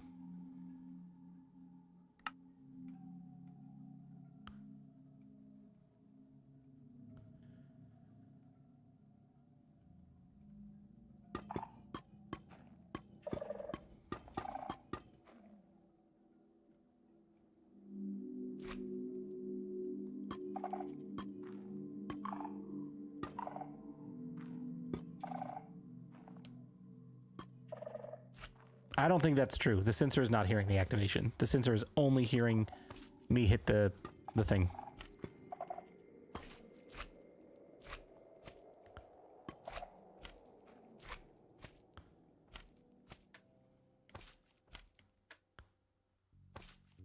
Can she, I think, or can she, we've already been through that. I don't think it has to be after the sensor. We've tried 1,000 different methods after the sensor. I think it's got to be at the sensor to unlock the other side. So if I... Oh.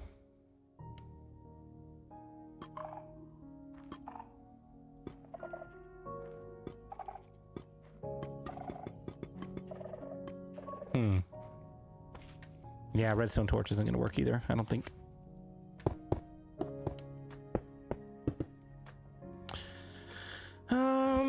Let's see, other ideas.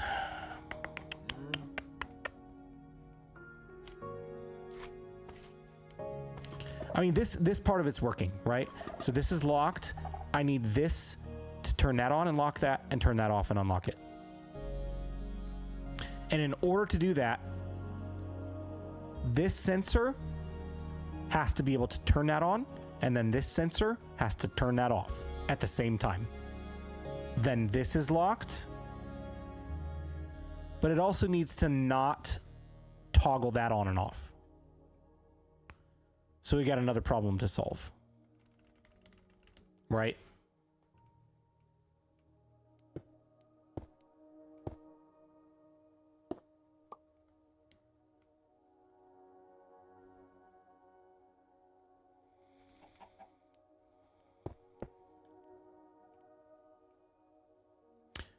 Right.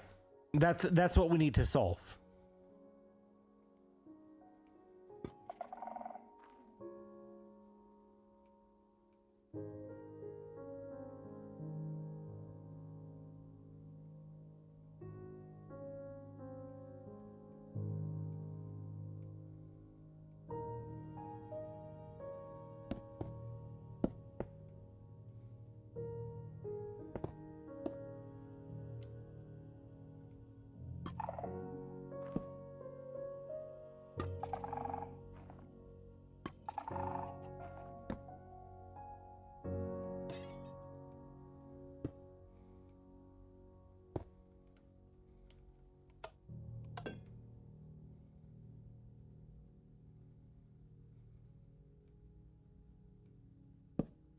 I'm fried. Good night, guys. Good night, Dan.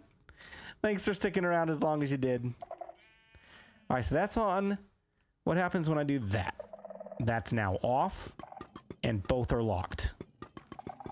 So that no longer toggles.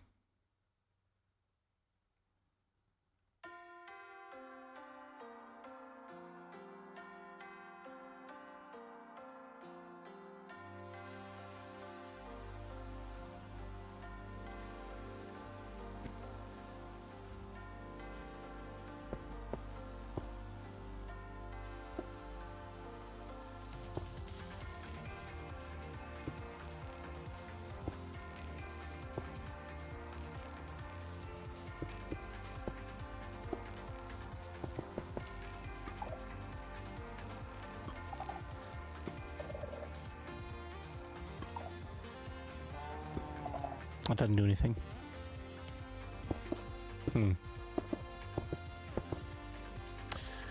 Okay, well, I think I am at a point now. It's almost 1:30 in the morning.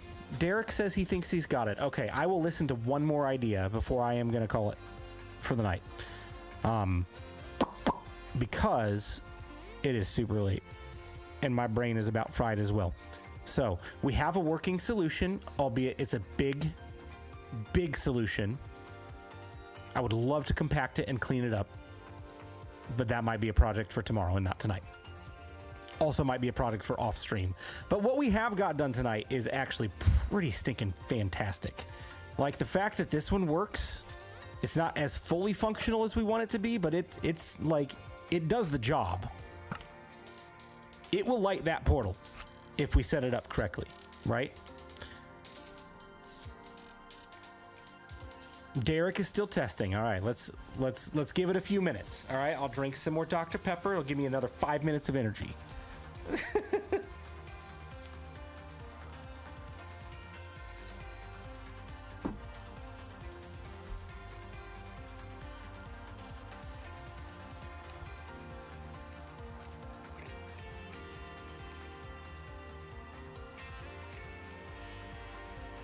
You need to rest. I'll keep testing all night. If you're close to a solution, I want to hear it. I want to hear it before we go.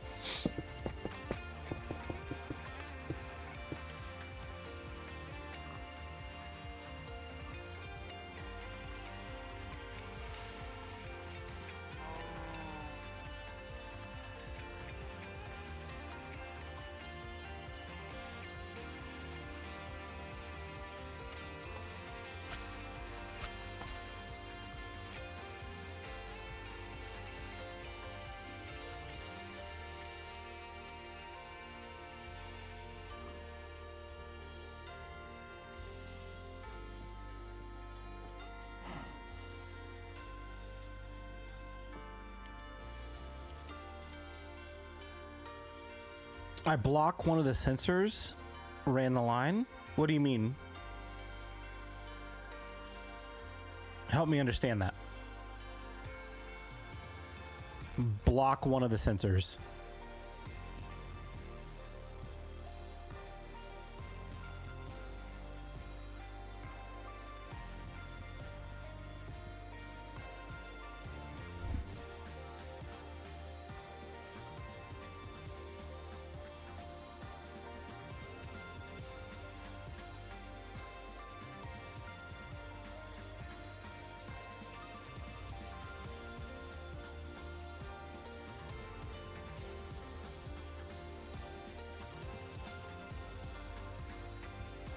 Wool in one side of the sensor?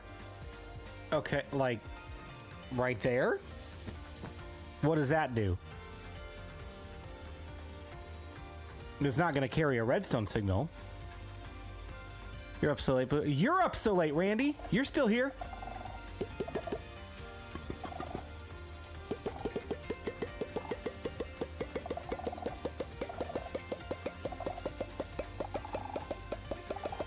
I'm just going to keep filling up this pot with items until it can't take any more.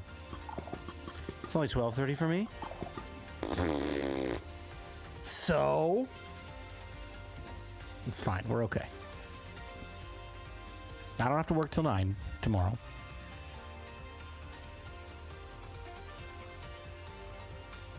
Derek, you got to give me more than that, bud. You said you're close to a solution. And you've given me one wool block and not even told me if it's in the right spot. Run redstone from bulb to bulb from sensor? Which sensor? Which bulb? This is left, that's right.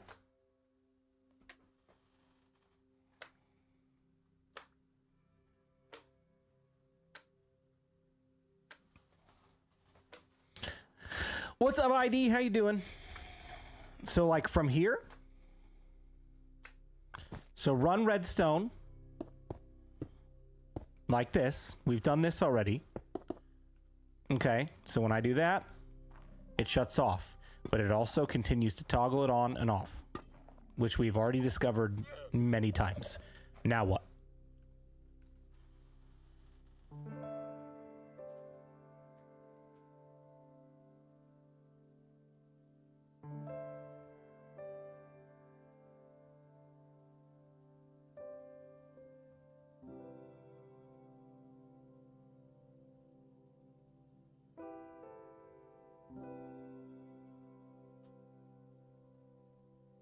Okay.